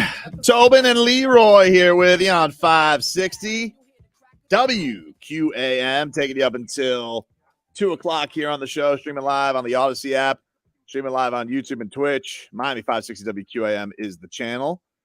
Expect to talk to Ricky Williams in a mere matter of moments here on the program. He'll be linking with us. Matter of moments. So Jay Fig will let us know when he's on board, and we'll talk to It's 9 o'clock out there where he is. That's right. Yeah, he's out on the West Coast there. And before that, we'll get to some headlines here brought to you by the new Palmetto Ford Truck Supercenter. Why buy your truck at a car store? Palmetto Ford. We know trucks. So locally yesterday, you had the Heat. They lost to the Knicks in game 2 of the Eastern Conference semifinals. No Jimmy Butler yesterday. We got word before tip-off that he was going to sit that one out. So the Knicks were able to pull it out. And that series will resume on Saturday down here in Miami. Cats, though, the Panthers, they beat the Toronto Maple Leafs 4-2. So that was that series gets off to a 1-0 start for the Panthers, who have not been home. They've went in Boston, then went straight up to Canada. Leroy kicking ass. Sandy Alcantara. That's one of the things that, well, keep in mind, hockey and basketball players are used to it. I did it in football and it sucked. Just staying over long. Well, here's what happened. We played New York and we won the playoff game in New York against the Giants. And there was a snowstorm. So we came back on Sunday, and then Monday morning, we flew to Arizona. Practice all week in Arizona, then flew to San Francisco. So, yeah, I mean, you got to do stuff like that in the winter, but just to make sure you get your work in. But it's still something you're not very accustomed to. Yeah, the Dolphins did that. Remember, like during the season when the swing to San Fran and they had the San Diego game, or that's different though. Like I've done that. I was cool with that because we knew it was coming, right? Like as a hockey player, or as a baseball player, or as a basketball player, if your next series starts in 2 days, you packing for that next series. But when you get on the plane to go back from winning a playoff game, and they tell you go home and pack your stuff. We flying to Arizona in the morning to practice. You're not used to that. It's a little bit weird. Yeah. So the Marlins lost yesterday 6-0. Sandman, a little bit of a dicey start, no biggie. Dicey. He's gonna get it together. Dude. Hey, is there any such thing as 101 mile an hour meatball? Yes, it's called Matt Lindstrom. He did that all the time for the Marlins. Oh man. All right, let's go out to the Toyota of Hollywood guest line. Shop hundreds of Toyotas indoors in one of America's largest showrooms between 441 between Hollywood and Sheridan. Toyota of Hollywood. And Ricky Williams getting set to join us here on the show. It's great to get a chance to talk to Ricky again here on the program. Is he all set to go, J Fig? All right, waiting on it. The linking it on in. Hey, there he is. What's going on, Ricky? How are you, man? I'm great, thank you. You look like you in like the Mississippi backwoods making some shine. Something like that. Yeah, something like that. Very Good comfortable guess. rock. What do you got? What are you looking upon? You look very comfortable. Got the rocking chair going, Ricky. Yeah, it's out on my porch. It's where I take my meetings, do a lot of work. I'm just really appreciating being out in nature. And I think I was in LA for a long time, and just being like stuck in that grind, I just lost an appreciation for like natural stuff. So I decided to move out to the country and just be closer to nature. I can see it. See it. Great. I want to ask you a question because, you being a spokesperson for like mental health and you trying to get people to understand, the difficulties that people go through with mental health and not being able to share it. You came into the league and it was kind of very awkward for you. It was circumstances and things that you had to do, but you tried to avoid, and you had your own coping mechanism. Did that ever like go away? Did you ever feel like uncomfortable or not awkward doing stuff like that? And when did it happen? For me, it was just part of the growing up process. You know, when I Right. first got into I had ideas about what I thought life should be like. You know, I was naive. You know, I was naive, and then when you're naive, that gets destroyed, and you go through a period of disappointment. And I went through that period, and I struggled through it, and then I grew up. I figured out how things actually work, and through living life, I found my place. And so, because social anxiety just means that it means you haven't found your place. You know, Right. and this is my message about mental health. It's you know, of course, you have to have the courage. It's courage. The courage to speak up and ask for help, the courage to be vulnerable, the courage to put these things out there. And the place that I developed courage was on the football field. You know, Right. like especially college, you get into the league, especially at running back. You look at the defense and you got, man, right? It's you got to get up for it. It don't matter. It keeps coming. And if people would take that same kind of attitude to their mental health, right, then it's nothing to be afraid of. You use it as a challenge to grow and make yourself better, because the reality in life is the only way you get better is by going through challenges. I mean, that's why football coaches make practice so hard. They tell us, we make this as hard as possible, so when you get in the game, you're good. You relax, right? Exactly. And you know, it's funny how it's weird, because there's a stigma in football and professional sports against mental health. But if you sit in a team meeting room and you hear a coach throughout the whole season, it's mental health speech. You know, we know you're doing something difficult, but you got to get your mind right and find a way to focus and get it done. It's the same principles, but if we just apply it to our inner problems instead of the teams we're playing, we'll have the same kind of success. Ricky, did you ever get a response from Roger Goodell to your letter on the Bomani Jones show? Not that letter, but I did get a letter from the NFL about streaming games. Oh my god! So part of my Heisman, my cannabis brand Heisman, is we created in the metaverse what we call Heisman House. It's like a smoking lounge where you can come in the metaverse, and we were streaming Monday Night Football games. And somehow word got back to the NFL, and so they sent me a cease and desist letter. They said, if you're gonna stream our games, you better pay us for it. And I was like, all right. Wow. Yeah. It's on free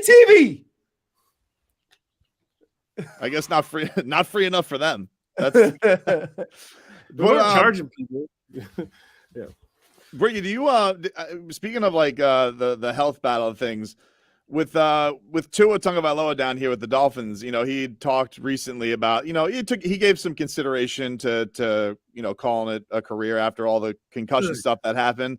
Good. What did you kind of make of all that? But you know, it was a scary thing with Tua and the concussions this year, but he's still young and seemed like he was on the cusp of something this year. Like, what did you make of what he went through with that adversity, and would you have stepped away if that was you know, something that he dealt with the concussions multiple times?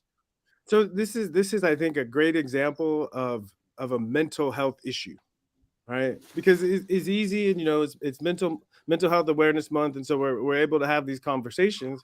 But if you really listen, most of them are perfunctory, and they're right on the surface. They're not actually talking about what does that actually mean, okay?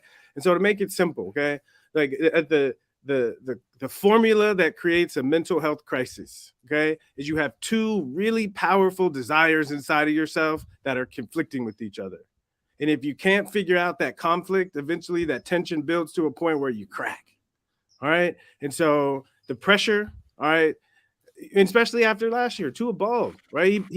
He showed that he can play in this league. And so you have all of this built up pressure from everyone to keep down this path of being a football player. Okay.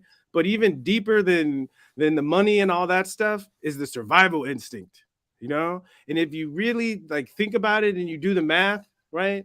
Tua has to say, how many more of these can I take before it actually starts to affect the quality of my life long term? Right. So these two difficult ideas, right? And the reason I smiled when you said he considered retirement, because at least if you have the consideration, right, you relieve some of that tension and you find creative solutions to it.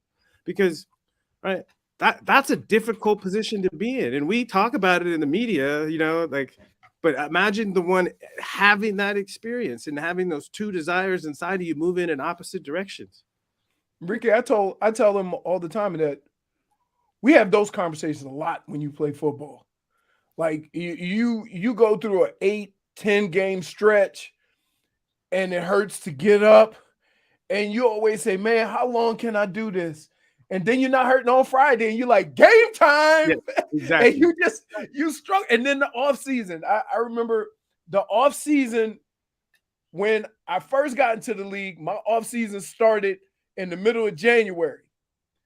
As I got later on in my career, my off season started in May because I was still banged up from the last year. So you have these conversations all the time, and it just so happens, something happens, or you meet some boy, you see your friends that you've been playing with, or you go to an event or something, and you go, man, I love this job, and it's gone. Yes. But then when it actually is time, you have those questions, and you go and you see those friends, and you don't get that feeling. That's how you know maybe it's time to do something different. I just didn't show up. The point I was trying to make is like the importance of having these conversations. But if you're talking to the wrong person who doesn't understand, they might start freaking out. Why are you even saying that, man? Come on, man? Why are you saying that? But someone who can actually hear you out, right? And you get to like express it, then you get to recognize, okay, I still do want to do this. And I think that's the importance of being able to talk about what's on your, like, what's eating you up. Because when you put it out there, you get to see it more clearly. But if we're afraid to face those things, then that's when we get tied up in knots and have mental health crises. Were you shocked at how many other players were experiencing the same things you were? Like, that's the thing that I like when I got done and you start having these conversations with other players and you realize, you know what? I wasn't that off. Like, everybody goes through this. It's real. I mean, I think that's the part of being away from it. One is we're past it, so we can reflect on it. But two, with time, we just become wiser, and we put things into perspective. And the way I think of everything I learned as a football player, it's all of the skills that I need to be successful in life. Like, it was a gift as far as the training. And I think when guys realize that, I think, like you. Like you're really good at what you do. And I think that's what we learned as football players, is to find that thing and to get really good at it. So like it's pleasurable to have a conversation with you. You're intelligent, you have a way, you express ideas in ways that I can that excite me and get me connected. Like, that's skillfulness, and that's why you're so successful. And I think more guys, if they could really appreciate that, would find other things after football where they could have the same kind of success. Ricky, I wonder, I don't know how much you've been in touch with the Dolphins fans and whatnot, but like, have you found it funny at all how many people celebrate Laramie Tunsil and how much draft capital that is brought back to the Dolphins? Thinking back to why he fell to the Dolphins was because he was smoking weed out of a gas mask, which dropped him down in the middle of the draft, and how much it's strange that incident that had happened, that people were trying to mess with him, has now bared a lot of positive fruit for the Dolphins, where back in the day, obviously, you had a lot more stigma that you had to deal with it. Yeah, I call it the weed fairy. Weed fairy takes care of you. Because honestly, we say, like, but the year that I left the Dolphins, let's just do the math here, okay? The year that I left the Dolphins, okay? 2 years previous, led the NFL in rushes. Okay. And here's the scary stat.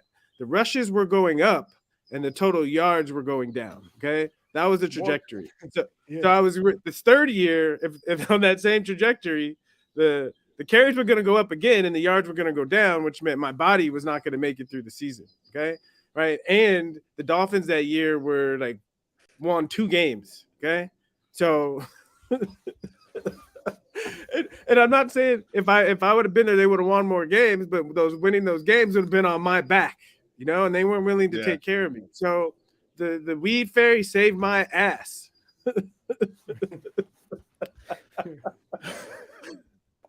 Who has been the person when you've gotten into this Heisman business? Who has been the person that you celebrity or person you weren't expecting to cross path with that you've enjoyed, getting to share these experiences with?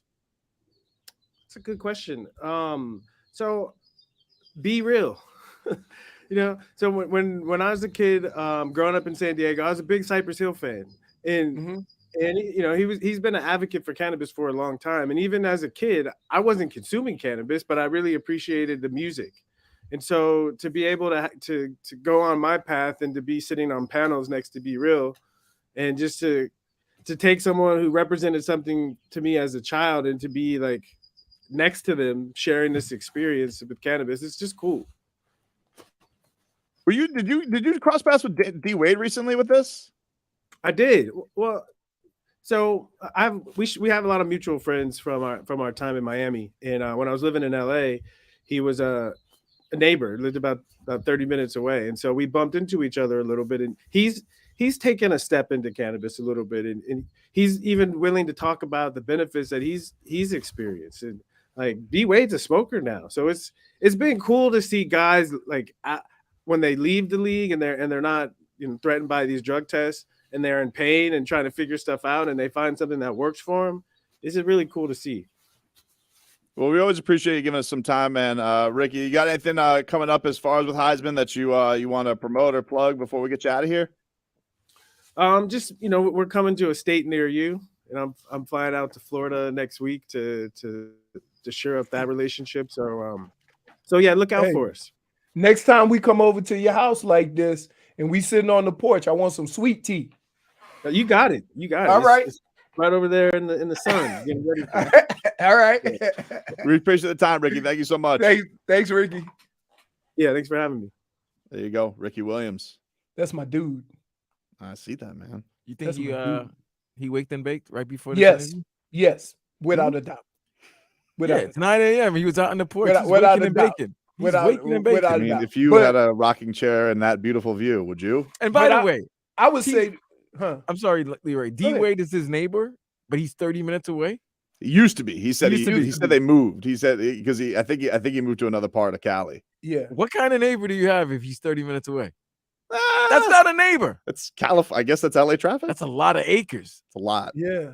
That's a lot of acres. I would say that if you're a fan of football, there has been no more interesting career than that of Ricky Williams. And so from that standpoint, if you ever talk to him, if you had a conversation with him for the last 10 years, he sounds exactly like that. Just dude has his stuff together. He's and the mental health stuff probably allows him to share things more freely. Yeah, than for he sure. would before. And so it's different when it's somebody giving you their experiences versus like when you first get into the league, I was just like everybody else, right? When the old vet come at you, you fight it. You fight it.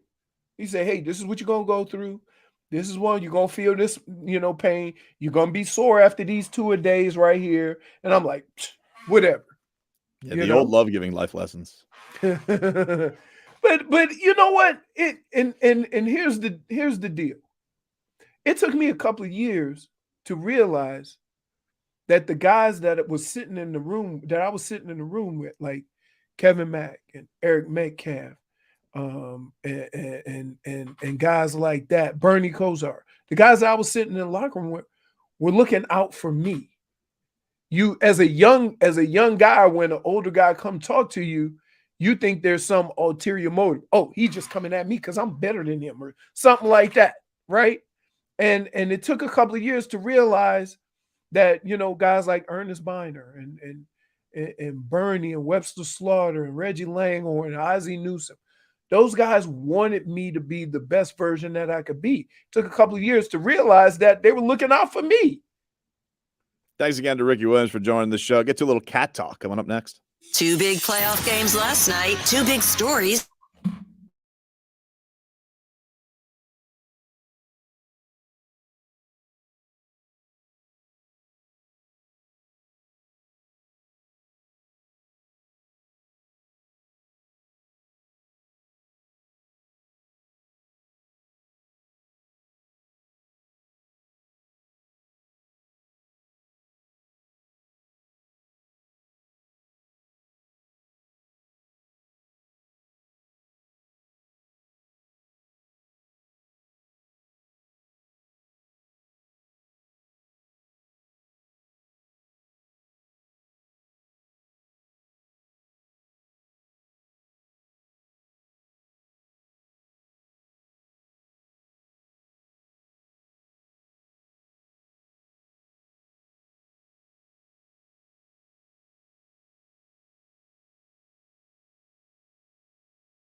Welcome back, everybody.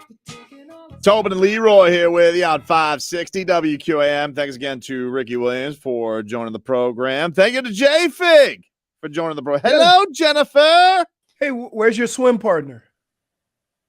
Are you feeling better today? Swim partner. Yeah, you got the synchronized swimming hairdo. Please. How am I feeling? I woke up with my throat feeling very sore. I would hope you woke up. It's Tobin. Remember when he had the sniffles? That's all I kept thinking about. It's Dude, all I didn't kept get thinking anybody about. sick. Yes, you did. Look at My J-Fig. voice. You're My a voice spreader. has This is gotten ridiculous. You're a different spreader. octave, okay? Outbreak Nah. monkey. Dude, I didn't get anybody sick. I wasn't all sick. your I fault. felt fantastic. I Hey, do have this mango rash that's annoying. So maybe Oh. you spread that mango rash. Don't talk about the Possible mango that you did rash. spread allergies. Don't talk J-Fig about got it the again. mango rash now. She's got mango fever? She got mango throat. I got mango throat, I guess. Dude, I'm so mad about being allergic to mango syrup. It's annoying. That's very That's sad. very weird. It's just telling me very weird and like very allergic. You know what's amazing? Hmm? That you must have the smartest doctor in the world because he went, that's it. I know. He was being You could've lazy. told him That's anything. it. But wait, no, but wait.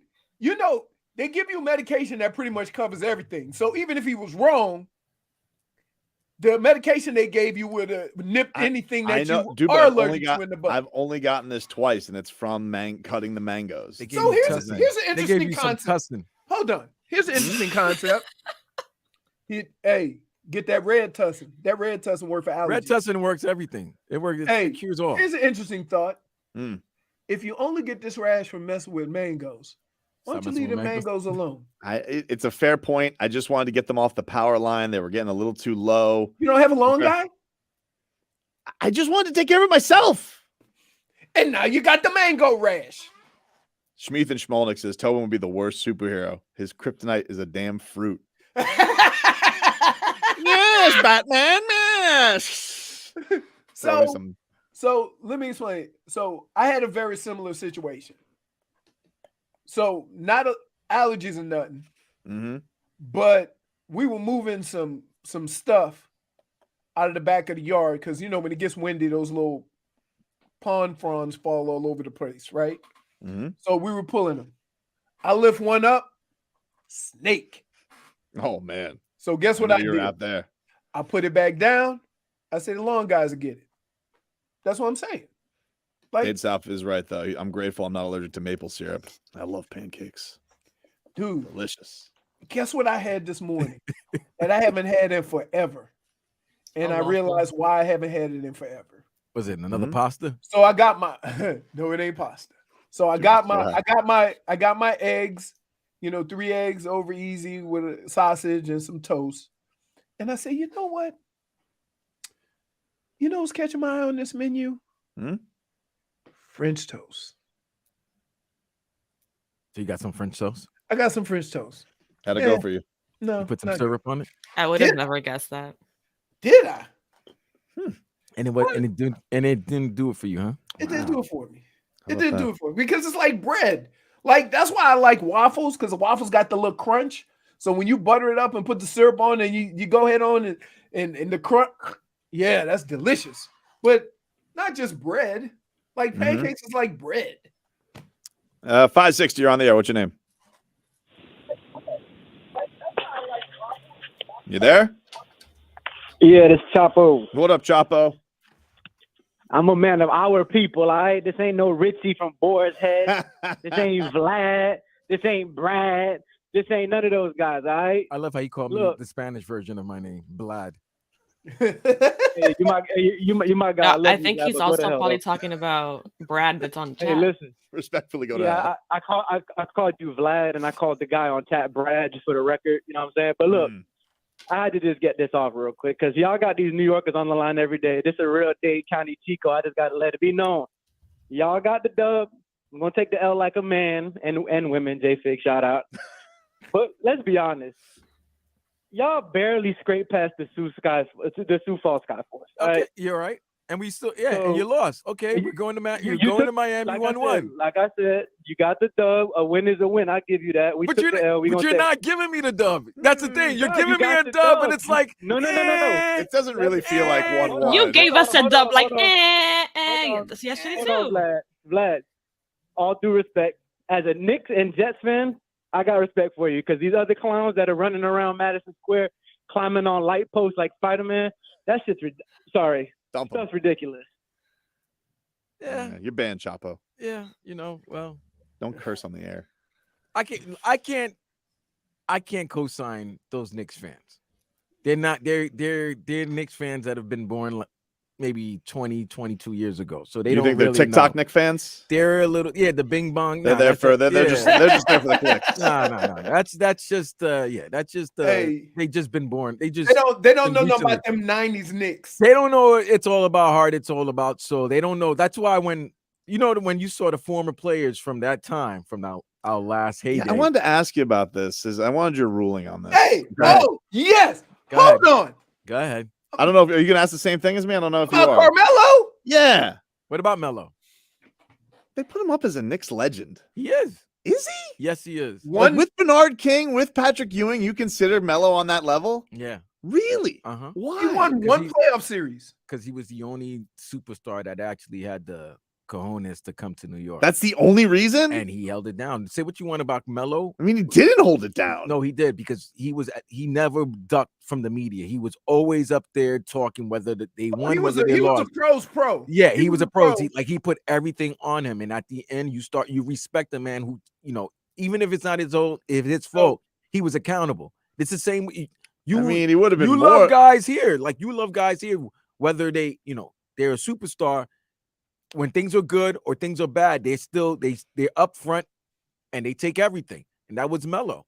Melo, yeah, we listen, the whole Melo deal was messed up because we didn't have to give up everything to get Melo. He was coming here, but he stayed here and he dealt with all the flack when everybody it was all scared. on him. It wasn't on coaches. It wasn't on. I kind of feel like it was on Phil Jackson. Right, he wasn't scared of the Heatles. He wanted to go to New York and try to. He should have been scared. Yeah, of I mean, the he should. Heatles. I mean, retrospect, he should have been. I just saw the other day on my memories came back the fire extinguisher. Oh, Amari. Why That would was you the other do thing, that? and that was the other thing. This Melo got the love, but Amari was. I don't think everybody even noticed that Amari was there. You guys remember Amari on the Heat? Like, me neither. Oh my God, he was a Heat. He was on the Heat though.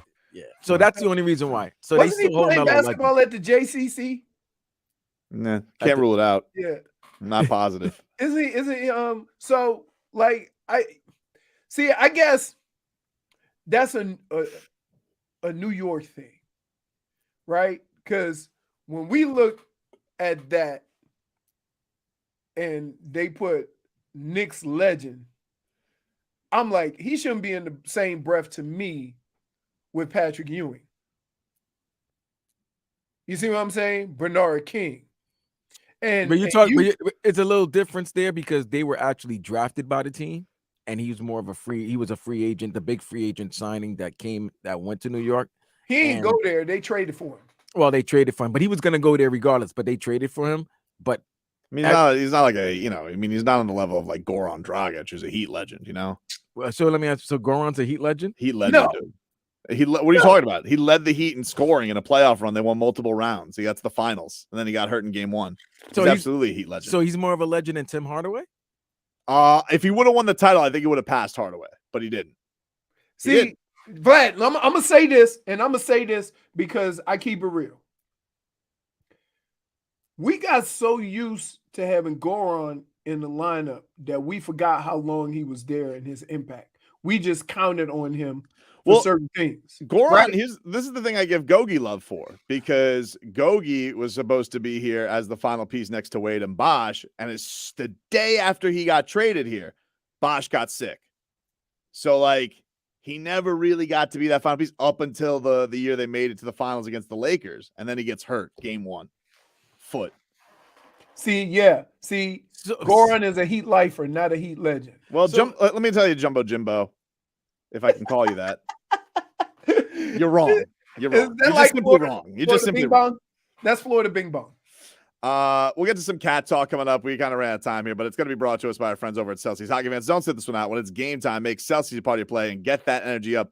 Game day is fueled by Celsius Essential Energy Drinks, the official energy drink of the Florida Panthers. But speaking of the cats, we got to get to the rats. Rats off a ship is next.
A ship.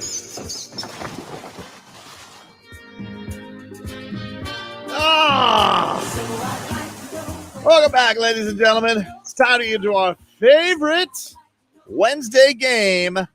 Rats off a ship. Rats off a J-Fig will give us some topics. We'll decide whether or not we are rats off a ship or not. J-Fig? Hello. All right. Hello. All right. Number one, Scott Foster. Yeah, it's it's happening. Scott Foster? Yes. How can I put this politely? Try. Rats off a mother bleeping ship on Scott Foster. Rats off a ship. Extender. He never win when he's the referee. This guy's shenanigans were ridiculous yesterday. Mad at him and all their shenanigans. Don't even know what a shot clock is. Don't even know how to reset it. Poor Kyle Lowry.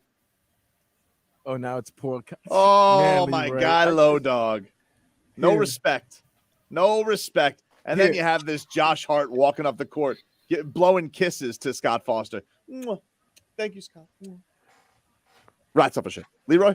I am not rats off a ship because if I'm rats off a ship, it means that you blaming the loss on officials.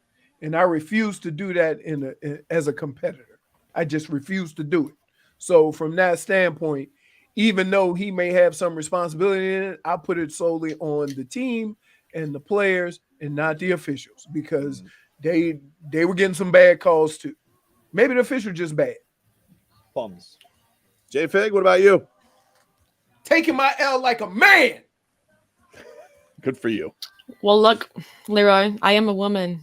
I am a woman. And guess what? I am super rats off a ship. Oh, thank you. Goodness. Rats off a ship. Shenanigans, dude. Shenanigans. All right, Vlad, what about you? Guns out. Does Scott Foster get a ring? He gets cheese, baby. He's rats off his. I'm rats on his ship, baby, with Scott Foster. I got a lot of cheese for you, Scott. Cheddar, American, Parmesan. You name it, we got it. It's just Vlad and Scott Foster on two lounges on the dock. Vlad, you're not a cheese connoisseur, huh? I'm not a cheese connoisseur. You know no, why? really. Because I said this nobody puts Parmesan on a cracker. I don't know. That's a good one right there. Yeah, I'm Scott Foster. I'm down with you, baby. 1-1. Thank you, Scott. What's number 2, J-Fig? Tuas placement on the NFL Network's AFC QB tier. Oh, love a good QB tier. He must have been like second tier, doing? something like that. What are you talking about, dude? It's only May. Dude, would you like to see some visuals, Leroy? I would like to see some visuals. Hold on. I want to see ahead. let's see what the tiers look like because he's got to be like on the second tier, right? Mahomes on the first tier, obviously, but what's he on? Is that what you're saying? Is that what you're saying? Yeah. Second? I would say he's Leroy? second. I would say he's second what? tier. You can't lead almost every NFL stat and not and be in the bottom half. Okay, Since J-Fig is doing that, I'm saying he's on the third tier. Okay, cool. Ready? Okay.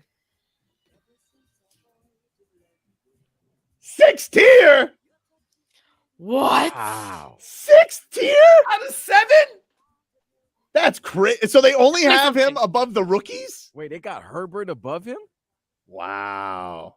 They got Russell above They got him? Russell Wilson above him? Wait. Did anybody see what Russell Wilson did last year? They got handsome Jimmy Garoppolo They got above Jimmy. him? That is despicable. Even I, as So a they Jet fan. they have Tua amongst Kenny Pickett, Mac Jones, and Trevor Lawrence. I think Trevor Lawrence is too low on this. What is this? Kyle's AFC QB tiers. Who the hell's Kyle? Go back Kyle to real Brandt. world Kyle Brandt. or Road Rules, whatever reality show. He's a real football carnival barker. Go back to Rome. Here's what I hate about sports. We pick and choose what stats to use to make our point. You can't look at Tua's stats with all them number ones by it and say he's in the bottom 5 quarterbacks in the AFC. That's just no chance. Because if I take those same numbers, and put another quarterback's name, if you like that quarterback, you'll move him up to number 1. Waddle Baby Waddle's right. He does that show with Josh Allen. Let me tell you something, dude. You want to know who's going to be going down tiers? Josh Allen. Josh Allen's already admitting it, dude. He's out here. He's like, I got to play. He's also a Josh Allen fan. I got to be a little bit less football player, a little more quarterback. Well, good luck. Good luck, dude. Hell, that's some quarterback tears, all right. Falling down his face. I am a rats off a ship. Rats off a ship, dude. I like that. Even I'm a rats off a ship. How are you going to have Russell Wilson above Tua in anything? Rats off a ship. With the season Russell Wilson just had, and they said, is he lost? Everybody was saying that Russell Wilson has lost it, and the Seattle got rid of him at the right time. And you're going to still put him in the middle of the pack? You lose all credibility. Nah, that's some disrespect for Tua. I can't even lie. That is utter disrespect. This is crazy. I think Tua and Trevor Lawrence. I think both of them. Like how is Herbert ahead of Lawrence when Herbert lost to Lawrence in the postseason? What is it with this Justin Herbert? Can he do no wrong? This dude, no wrong. He has an epic collapse. His teams. That's all they do is poop themselves. Is that a Chargers staple? I don't know. I think it is a Chargers staple. Years. It don't matter who the quarterback is. No, there's a saying for it. The Chargers are charging. Yeah. Yes. Yes. No, dude. San Diego Super Chokers. As long as we've known the Chargers, here's what we know them as. Ever since Marty Schottenheimer was the coach. 13-3, 14-2, 12-4, out in the second round. I'm so mad about this. Go to hell, Kyle Brandt. You know what, dude? Hey, start looking at some timeshares right next to Chris Sims. I'll remember this. Rats off a ship. What's number 3, J-Fig? Sandy Alcantara. He's on the game? Wow. He ain't the same, bro. Oh. Look, I'm not going to be rats off a ship. Does he need some TTL?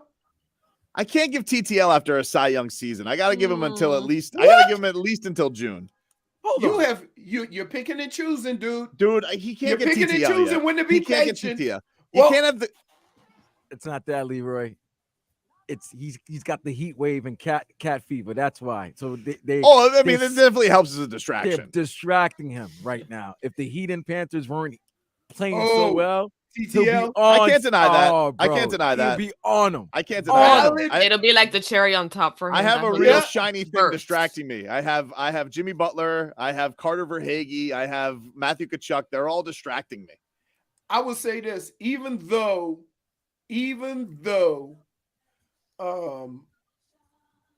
it doesn't require a little TTL, I'm not rats off a ship. That dude is gonna bring it. He'll get it fixed. And I hope it's not accurate, but when you see stuff like this from a pitcher of that stature, usually he's injured. Something's banged up. He's fighting through something. So let's just wait and see. But I'm not rats off a ship. I'm not rats off a ship either.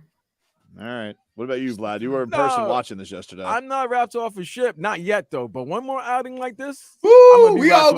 Collectively, we're going to have to hold hands and jump off the boat.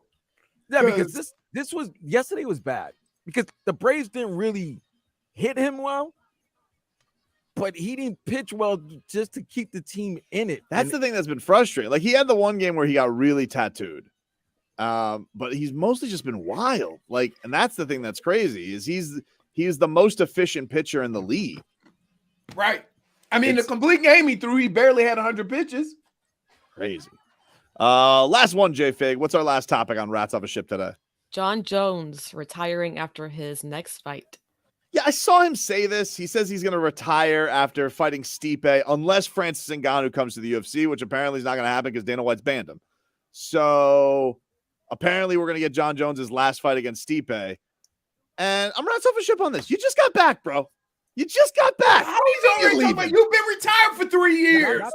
You're going to go retire. You just got back. I tell you why he's retiring. Everybody sees this monster Russian that's knocking everybody out. Sergey Pavlovich knocking people out with jabs who's coming up. I saw his quote. He says, nobody knows who that guy is, which is probably a good strategy. Why would you fight a monster who nobody knows and makes you no money? Right. But I'm not just rat got talking here. shit. This is the fight game. This is the fight game. They talk about retiring for 17 years. Manny Pacquiao still talking about retiring. Manny Pacquiao just lost a lawsuit to Paradigm Sports. He owes them $8 million. Really? Yeah, apparently he negotiated one of his fights in bad faith. Oh, really? So coming at you. He gonna have to. The He gonna rematch. have to go through that line and get that money back. Conor McGregor versus Manny Pacquiao coming near you. Oh, Is you know it? that's happening. You know that's happening.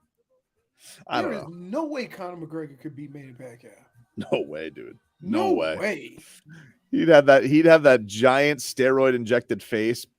Like it would be so bruised by the end of it with Pacquiao. Guy's so fast. Well, and Pacquiao punches for a whole round.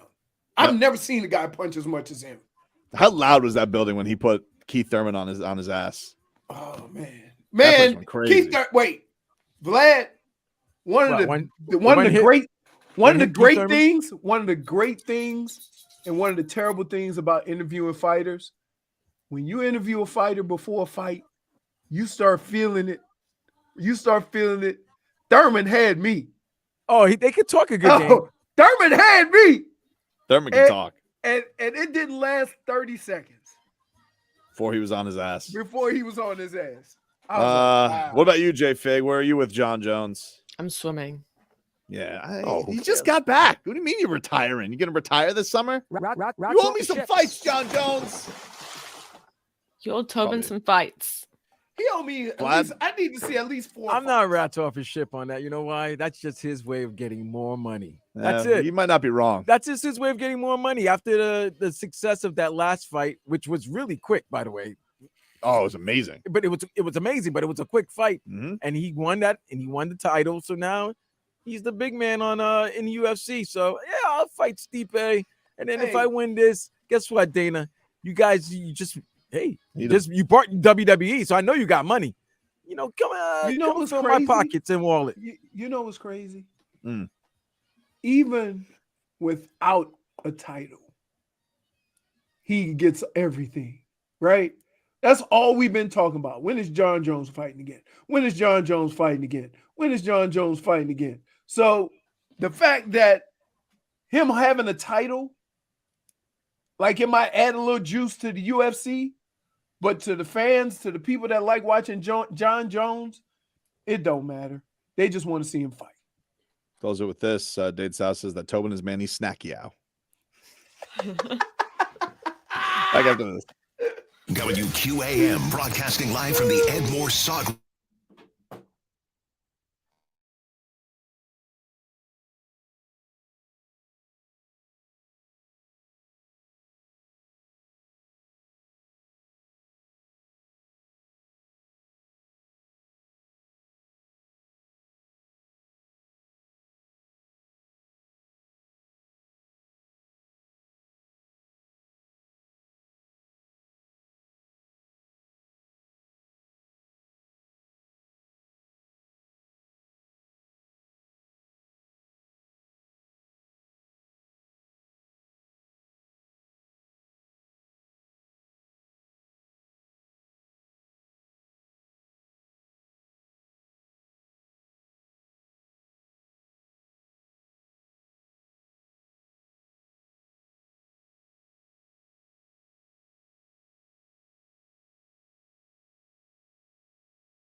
All right, welcome back. Tobin and Leroy here with you. Take you up until 2 o'clock. Thanks, everybody, for tuning on in. Let's get to some headlines brought to you by the new Palmetto Ford Truck Super Center. Why buy your truck at a car store? Palmetto Ford. We know trucks. Miami Heat, they will look to bounce back coming up on Saturday as that series even out 1 apiece. Lose to the Knicks 111-105. Caleb Martin had 22 points. Gabe Vincent 21. Jalen Brunson, big bounce back after he wore the loss of game 1. He had 30 points, 6 of 10 from downtown. The Knicks. Oh, Bam does that. I do too. He said he was going to wear the loss, but that means that we expect a different level of play, right? Big time. I expect him to bounce back in a big way. And mostly I just don't want to get him. I don't want him to get his ass kicked on the boards like he did, like that. And look, he had the last time I remember it being that bad was probably that Hawks playing game, and he bounced back in a big way. And so I expect it. It would be nice if he had. And, when we talk about these series and we talk about the Heat, you chalk Bam as one of the stars of the team. Yep. But I would say, shouldn't he be more consistent with it? With the scoring, for sure. Not even with the scoring. But yesterday's game, he didn't do anything. I'm talking about more consistent with just overall play. Like if he doesn't score 20 points, but he's shutting down and he's got 15 rebounds, absolutely, we can handle that. Yeah, I mean, I definitely.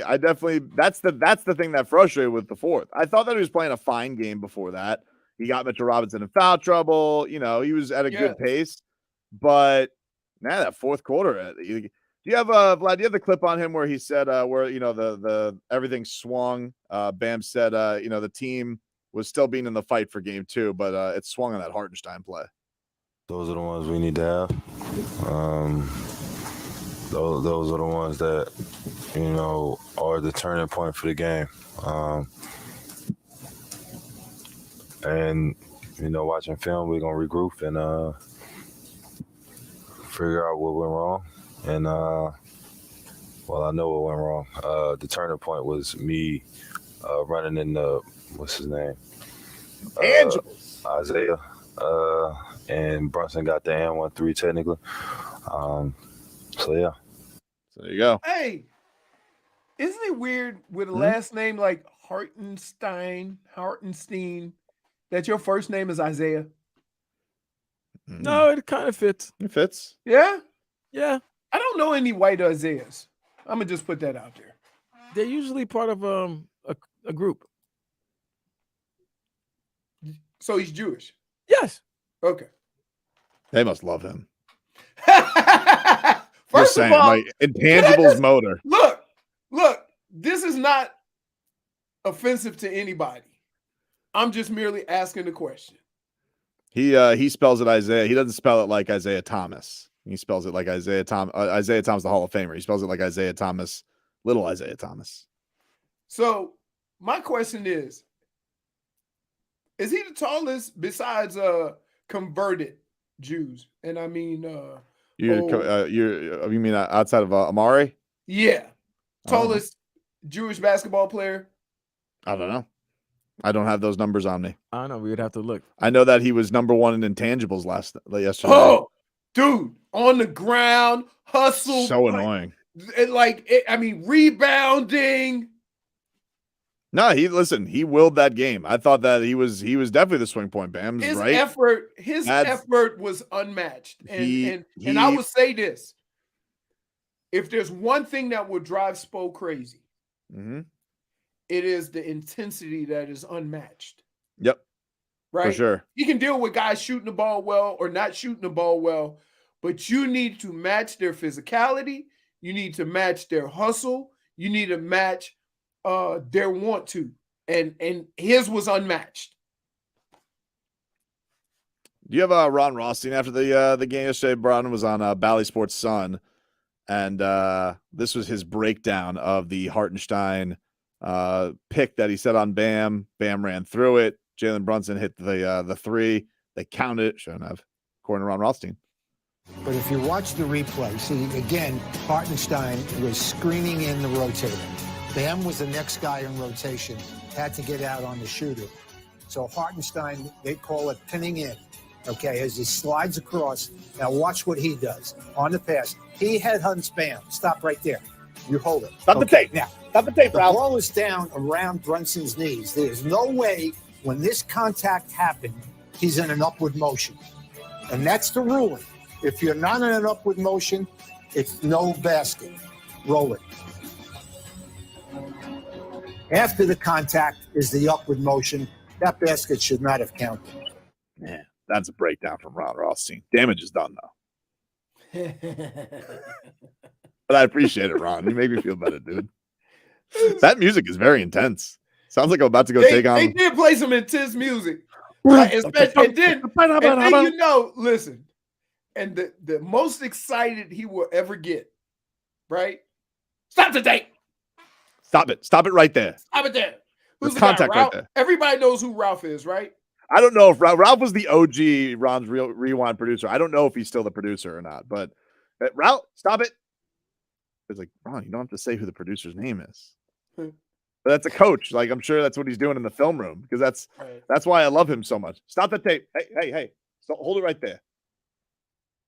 So, yeah. Disappointing Heat loss yesterday, but not a disappointing position. They did steal home court and get lots of rest for Jimmy Buckets. Hopefully he is all good to go for Saturday afternoon, 3:30 from the Kaseya Center.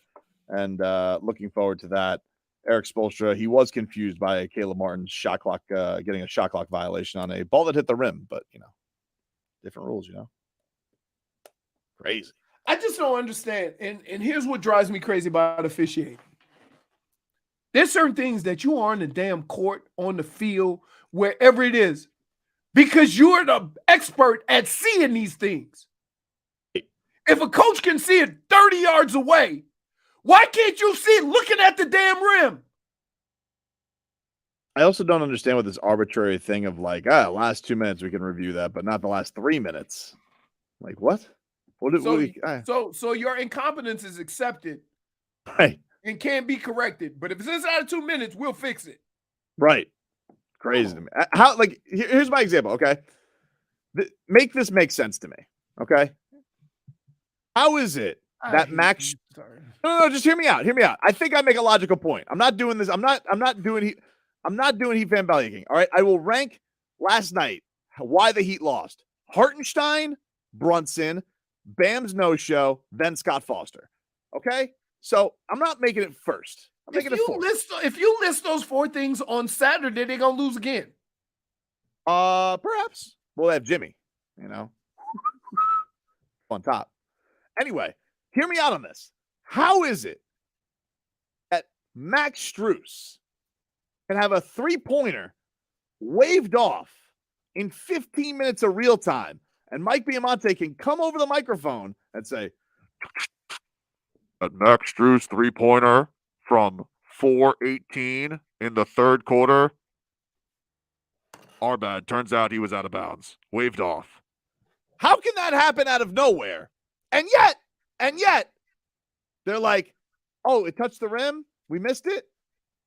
Our bad. Oops." How's that possible? What are these rules? You just make them up as you go. Max Strus, you thought he scored? Okay, he didn't.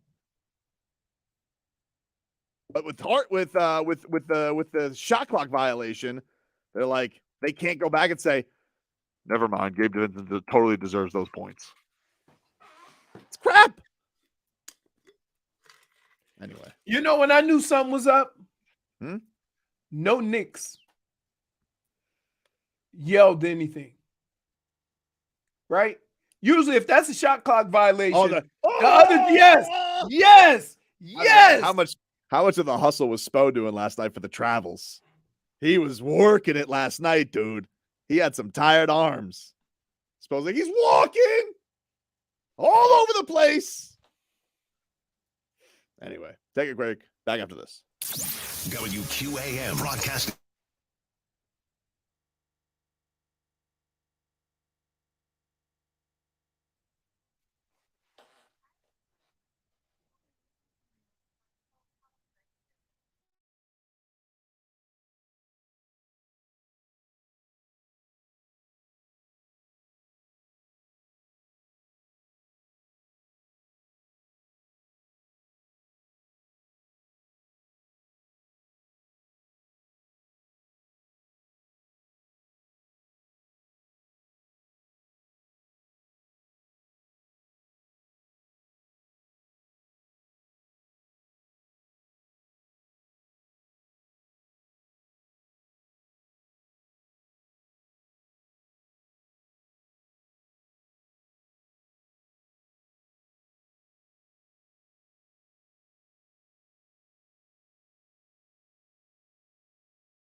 with you on 560 WQAM.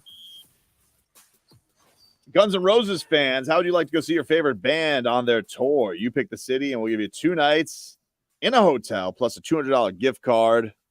All you have to do to win is head on over to WQAM.com, go to the contest page, and register. You just might win this cool prize to see Guns N' Roses. It's a national contest, a Live Nation show. So, Heat lose yesterday. That was a bummer. Talked a lot about it. Bam getting some backlash. I get it. Jimmy Buckets. I mean, he can't wait to get back on that court, baby. I did like seeing him at the end of that game. You could just see, like, he almost had like that smirk, like, It was like, wait for it. Enjoy it now. Enjoy it now. And then he gave, of course, in great Jimmy Butler fashion, gives double birds to everybody as he leaves, like Stone Cold.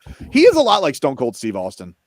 I think he's kind of like, he's become like you remember when we talked to him at Media Day, Leroy? Mm-hmm. And he discussed himself as like, I can't always be the bad guy, but like there is I don't know, there's just a meanness to Jimmy Butler on the court. Like he's a genuinely nice guy, but like his trash talk, the way he picks up into the environment, it's just great. I love it. It is the epitome of a competitor, right? There's a lot of guys who are competitors, but are sore losers. And that's the worst type of competitor because you got to learn how to take your L just like you revel in the win. Jimmy doesn't have a problem taking the L, right? But he going to fight like hell to win. Mm-hmm. And I think it's not a matter of being a bad guy. It's just a matter of being a competitor. You know what you're dealing with when you deal with Jimmy. Saw that Joel Embiid yesterday, he got the MVP. I saw that Domantas Sabonis finished with more MVP points than Jimmy Butler, and that's stupid. Oh, and that MVP must have failed his knee. He played all 82. Who cares? All 82 of what? What are we doing here? Well, he's playing tonight. All of a sudden, his knees gotten healthy after winning the MVP award, and he's playing tonight. They wrote today on ESPN who is the MVP of the playoffs so far. They picked a round table of 5 experts, and everybody picked Jimmy Butler except for one person. They picked Steph Curry, which, I mean, like Game 7 was pretty good. Mm-hmm. I don't know, it was 56, but you know. Yeah, did you see him yesterday? What about him? He wasn't that good. This is tougher. Listen, it's not Sabonis in the paint, dude. I'm just saying, it's tougher. I'm just saying, Steph wasn't that good last night. It's tough. That's a good one for the Lakers to get right off the bat. You you snatch home court like that. It's a good one for them. Yep. A lot of fun series tonight. What do we got? Tonight's game 2 between Celtics and 76ers. Philly, and I believe Joel is playing. Yes, they said they believe he's playing. Very like interesting. I said, that MVP award is the best ailment, man. It's an interesting elixir. All of a sudden, crazy, ready to go. What if he, then all of a sudden, what if he stifles James Harden, who's on a heater right now? Hey, you ruined it. So we got that to look forward to. Also, by the way, in some soccer news, which is of some interest to the Pinks, looks like Messi. He's going to leave PSG at the end of the season. Didn't show up for camp. Got suspended. He just got suspended. Yeah, they're going to Saudi Arabia. Yeah. You know what they say? You want to join the Pinks? You make a stink. Doesn't show up for camp, and then all of a sudden, I don't understand. These guys are giving up $100 million a year, right? I think it's because you want to get in the ownership game, right? I think that's probably what it is. It's probably easy to, these soccer players, they always seem like they get into the tax trouble. Maybe it's an easier way to launder money. I don't know. I mean, where would you want to stay? Saudi Arabia or Miami?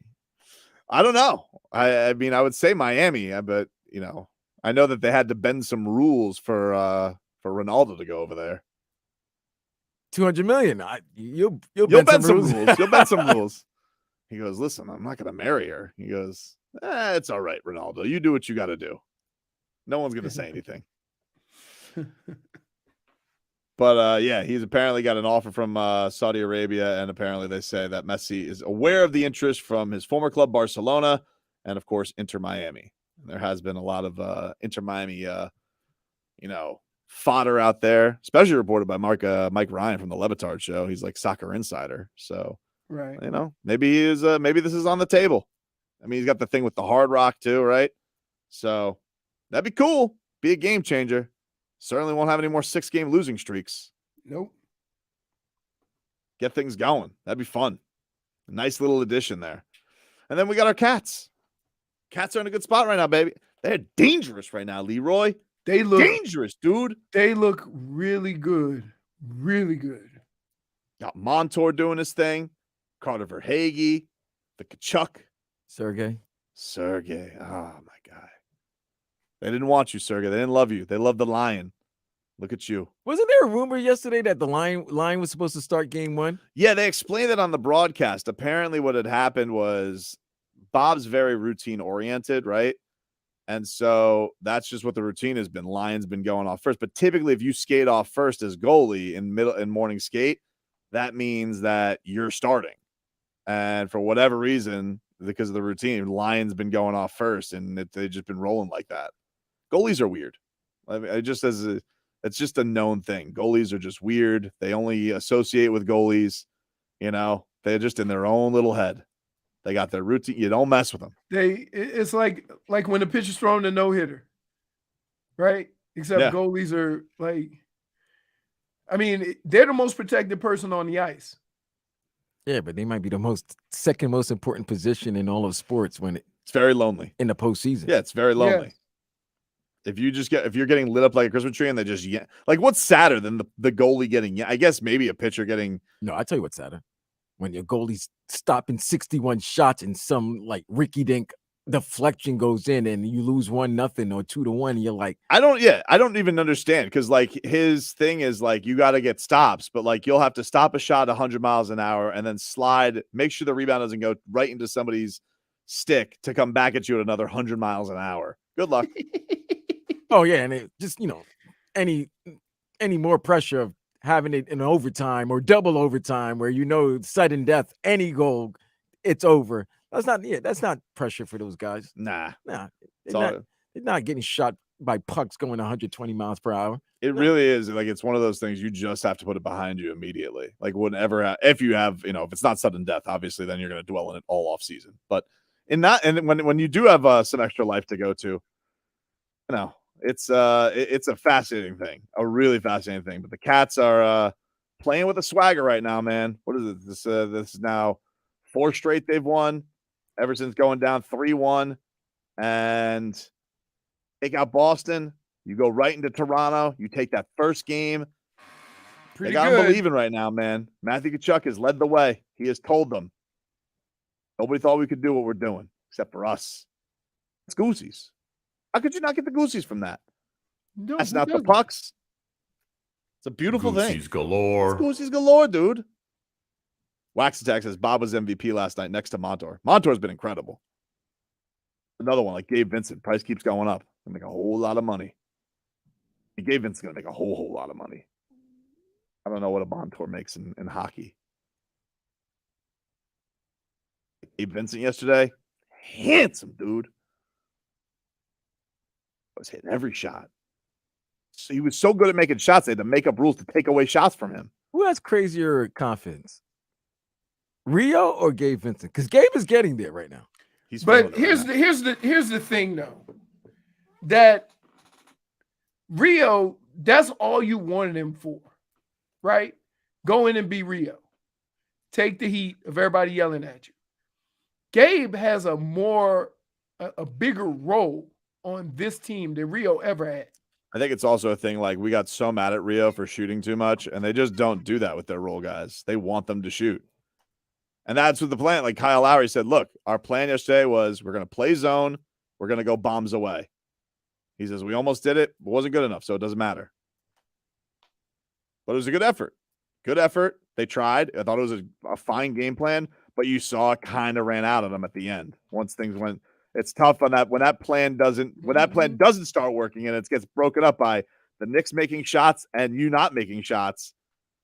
It could flip the game very quickly. Especially if you're not getting rebounds. So But no worries. We got plenty. We only have the rest of the week to dwell on it until Saturday.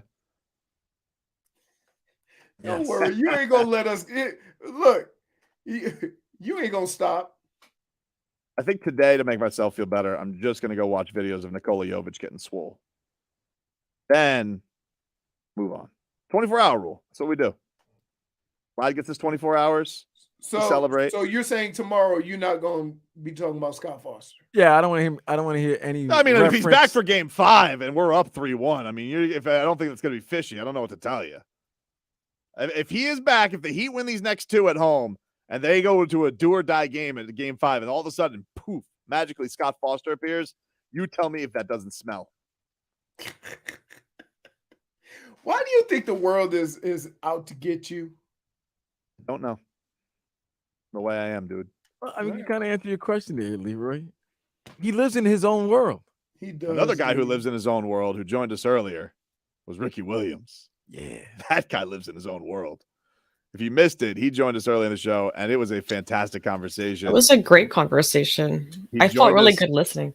I did too. You know what's crazy?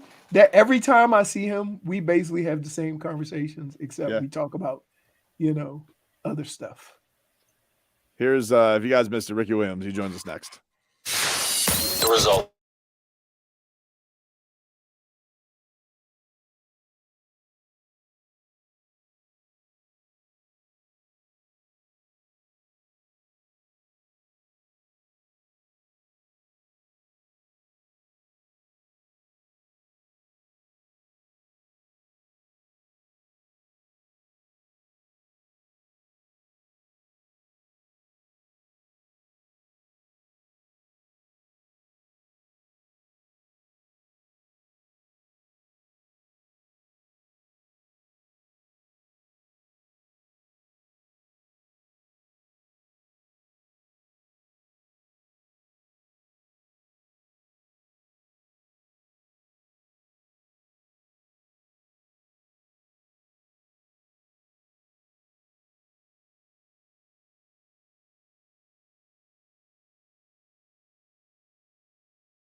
Ricky Williams getting set to join us here on the show. It's great to get a chance to talk to Ricky again here on the program.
Make us your favorite station, and you'll get South Florida's best sports talk and play-by-play of the Heat, Panthers, Hurricanes, and Inter Miami. Free. Enjoy. Yeah. All right, welcome back, you rascals. Tobin and Leroy here with you on 560 WQAM. Excited, coming up tomorrow, I'm going to talk to our guy Gilbert Burns, UFC star. He's fighting in his third fight in 3 months, coming up at UFC 288 this weekend. So we'll talk to Gilbert. He'll join the show. And early in the show, Ricky Williams, Dolphins great. You know, we had a debate earlier. It's Melo and Knicks legend. Ricky Williams is a Dolphins legend. That dude was a killer. He was awesome. Best offensive player they've had. You know, it's Tyreek Hill's the best they've had since Ricky Williams. So Ricky joined us live from his porch. It was fantastic. He looked very relaxed in the country. This is our conversation with Ricky Williams. Ricky Williams.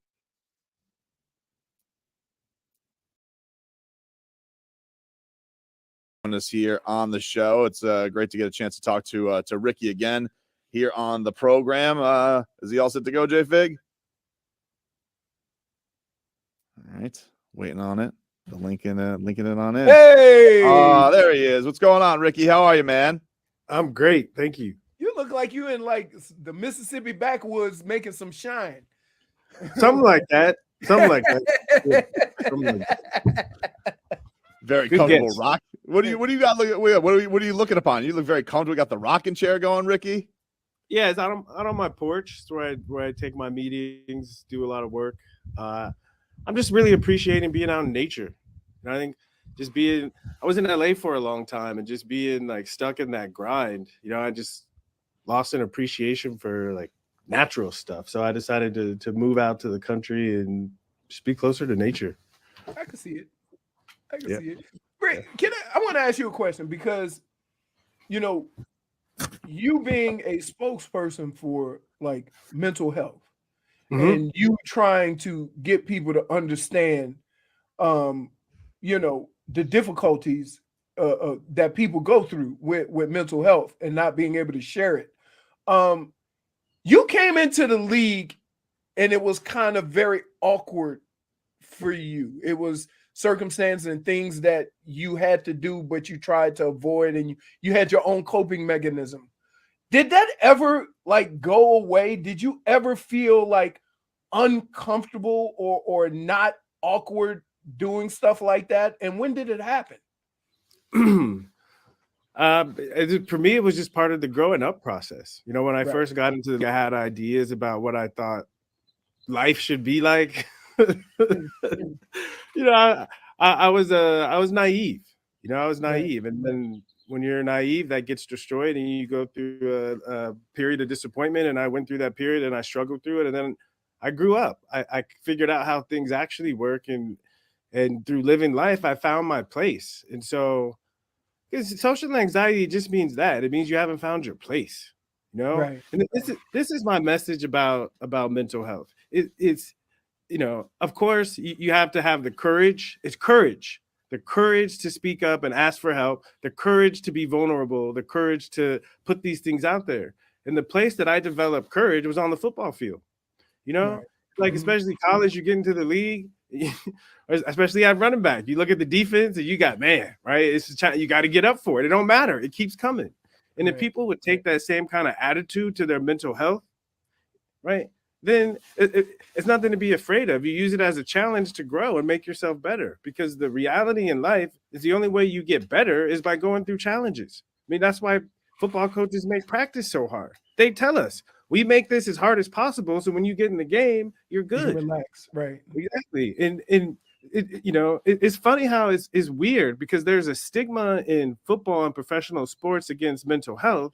But if you sit in a team meeting room and you hear a coach throughout the whole season, it's mental health speech. You know, we know you're doing something difficult, but you got to get your mind right and find a way to focus and get it done. It's the same principles, but if we just apply it to our inner problems instead of the teams we're playing, we'll have the same kind of success.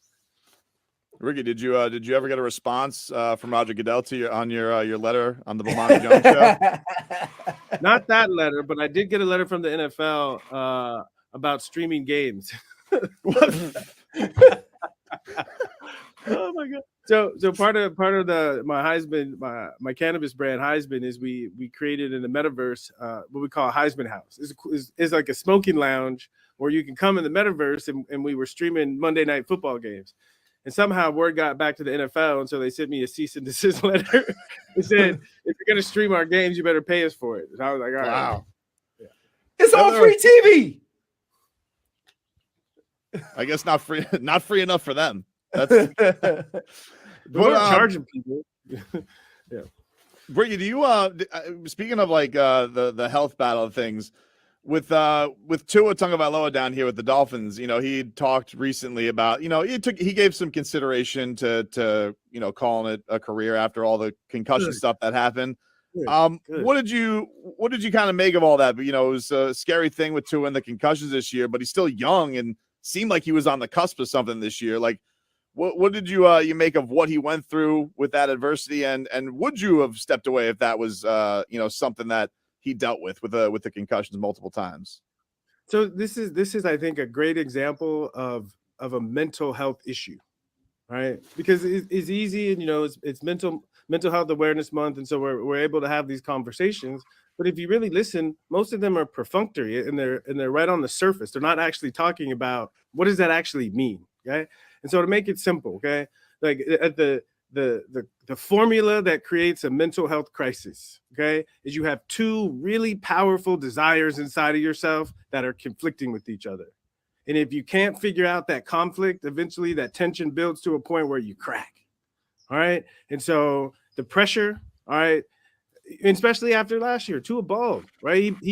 He showed that he can play in this league. And so you have all of this built up pressure from everyone to keep down this path of being a football player. Okay. But even deeper than the money and all that stuff is the survival instinct, And if you really think about it and you do the math, right? Tua has to say, how many more of these can I take before it actually starts to affect the quality of my life long term? Right. So these two difficult ideas, right? And the reason I smiled when you said he considered retirement, because at least if you have the consideration, right, you relieve some of that tension and you find creative solutions to it.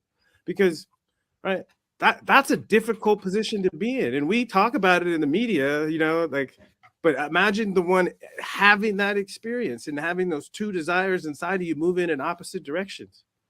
Ricky, I tell them all the time that we have those conversations a lot when you play football.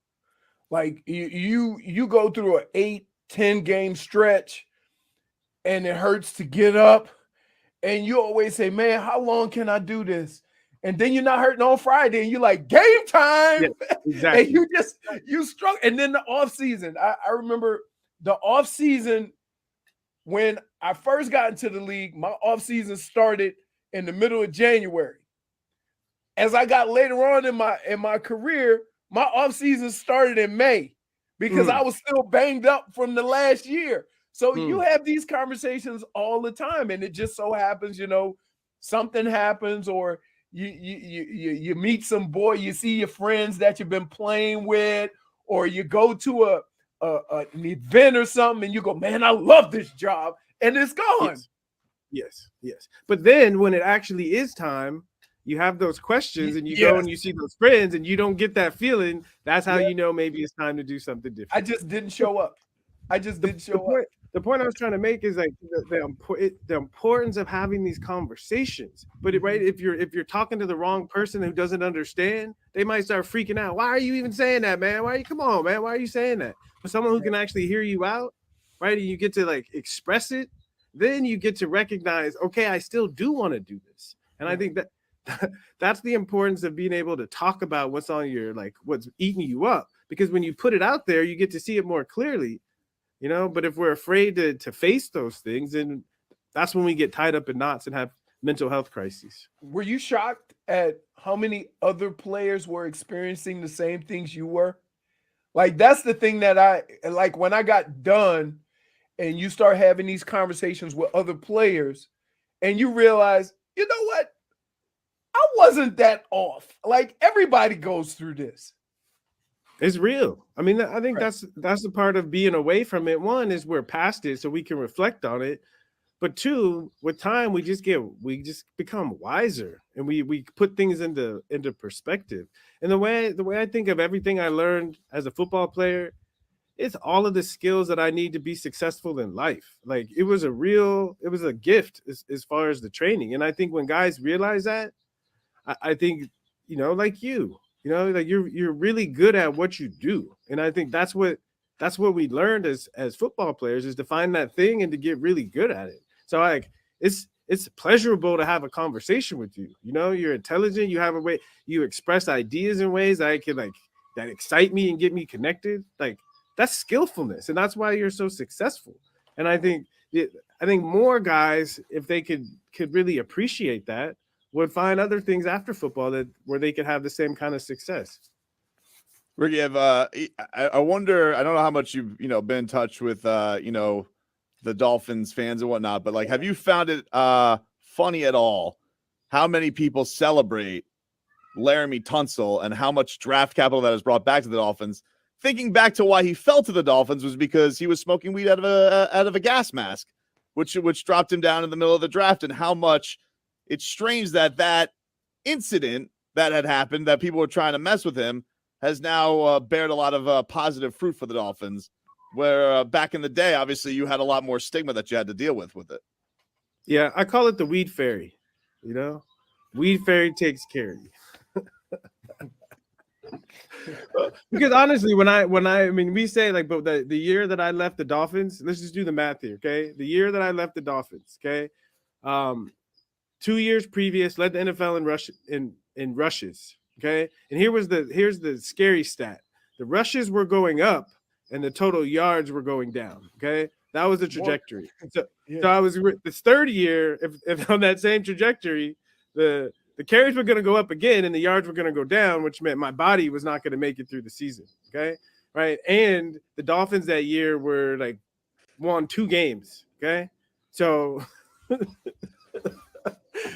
And I'm not saying if I would have been there, they would have won more games, but winning those games would have been on my back, and they weren't willing to take care of me. So the weed fairy saved my ass.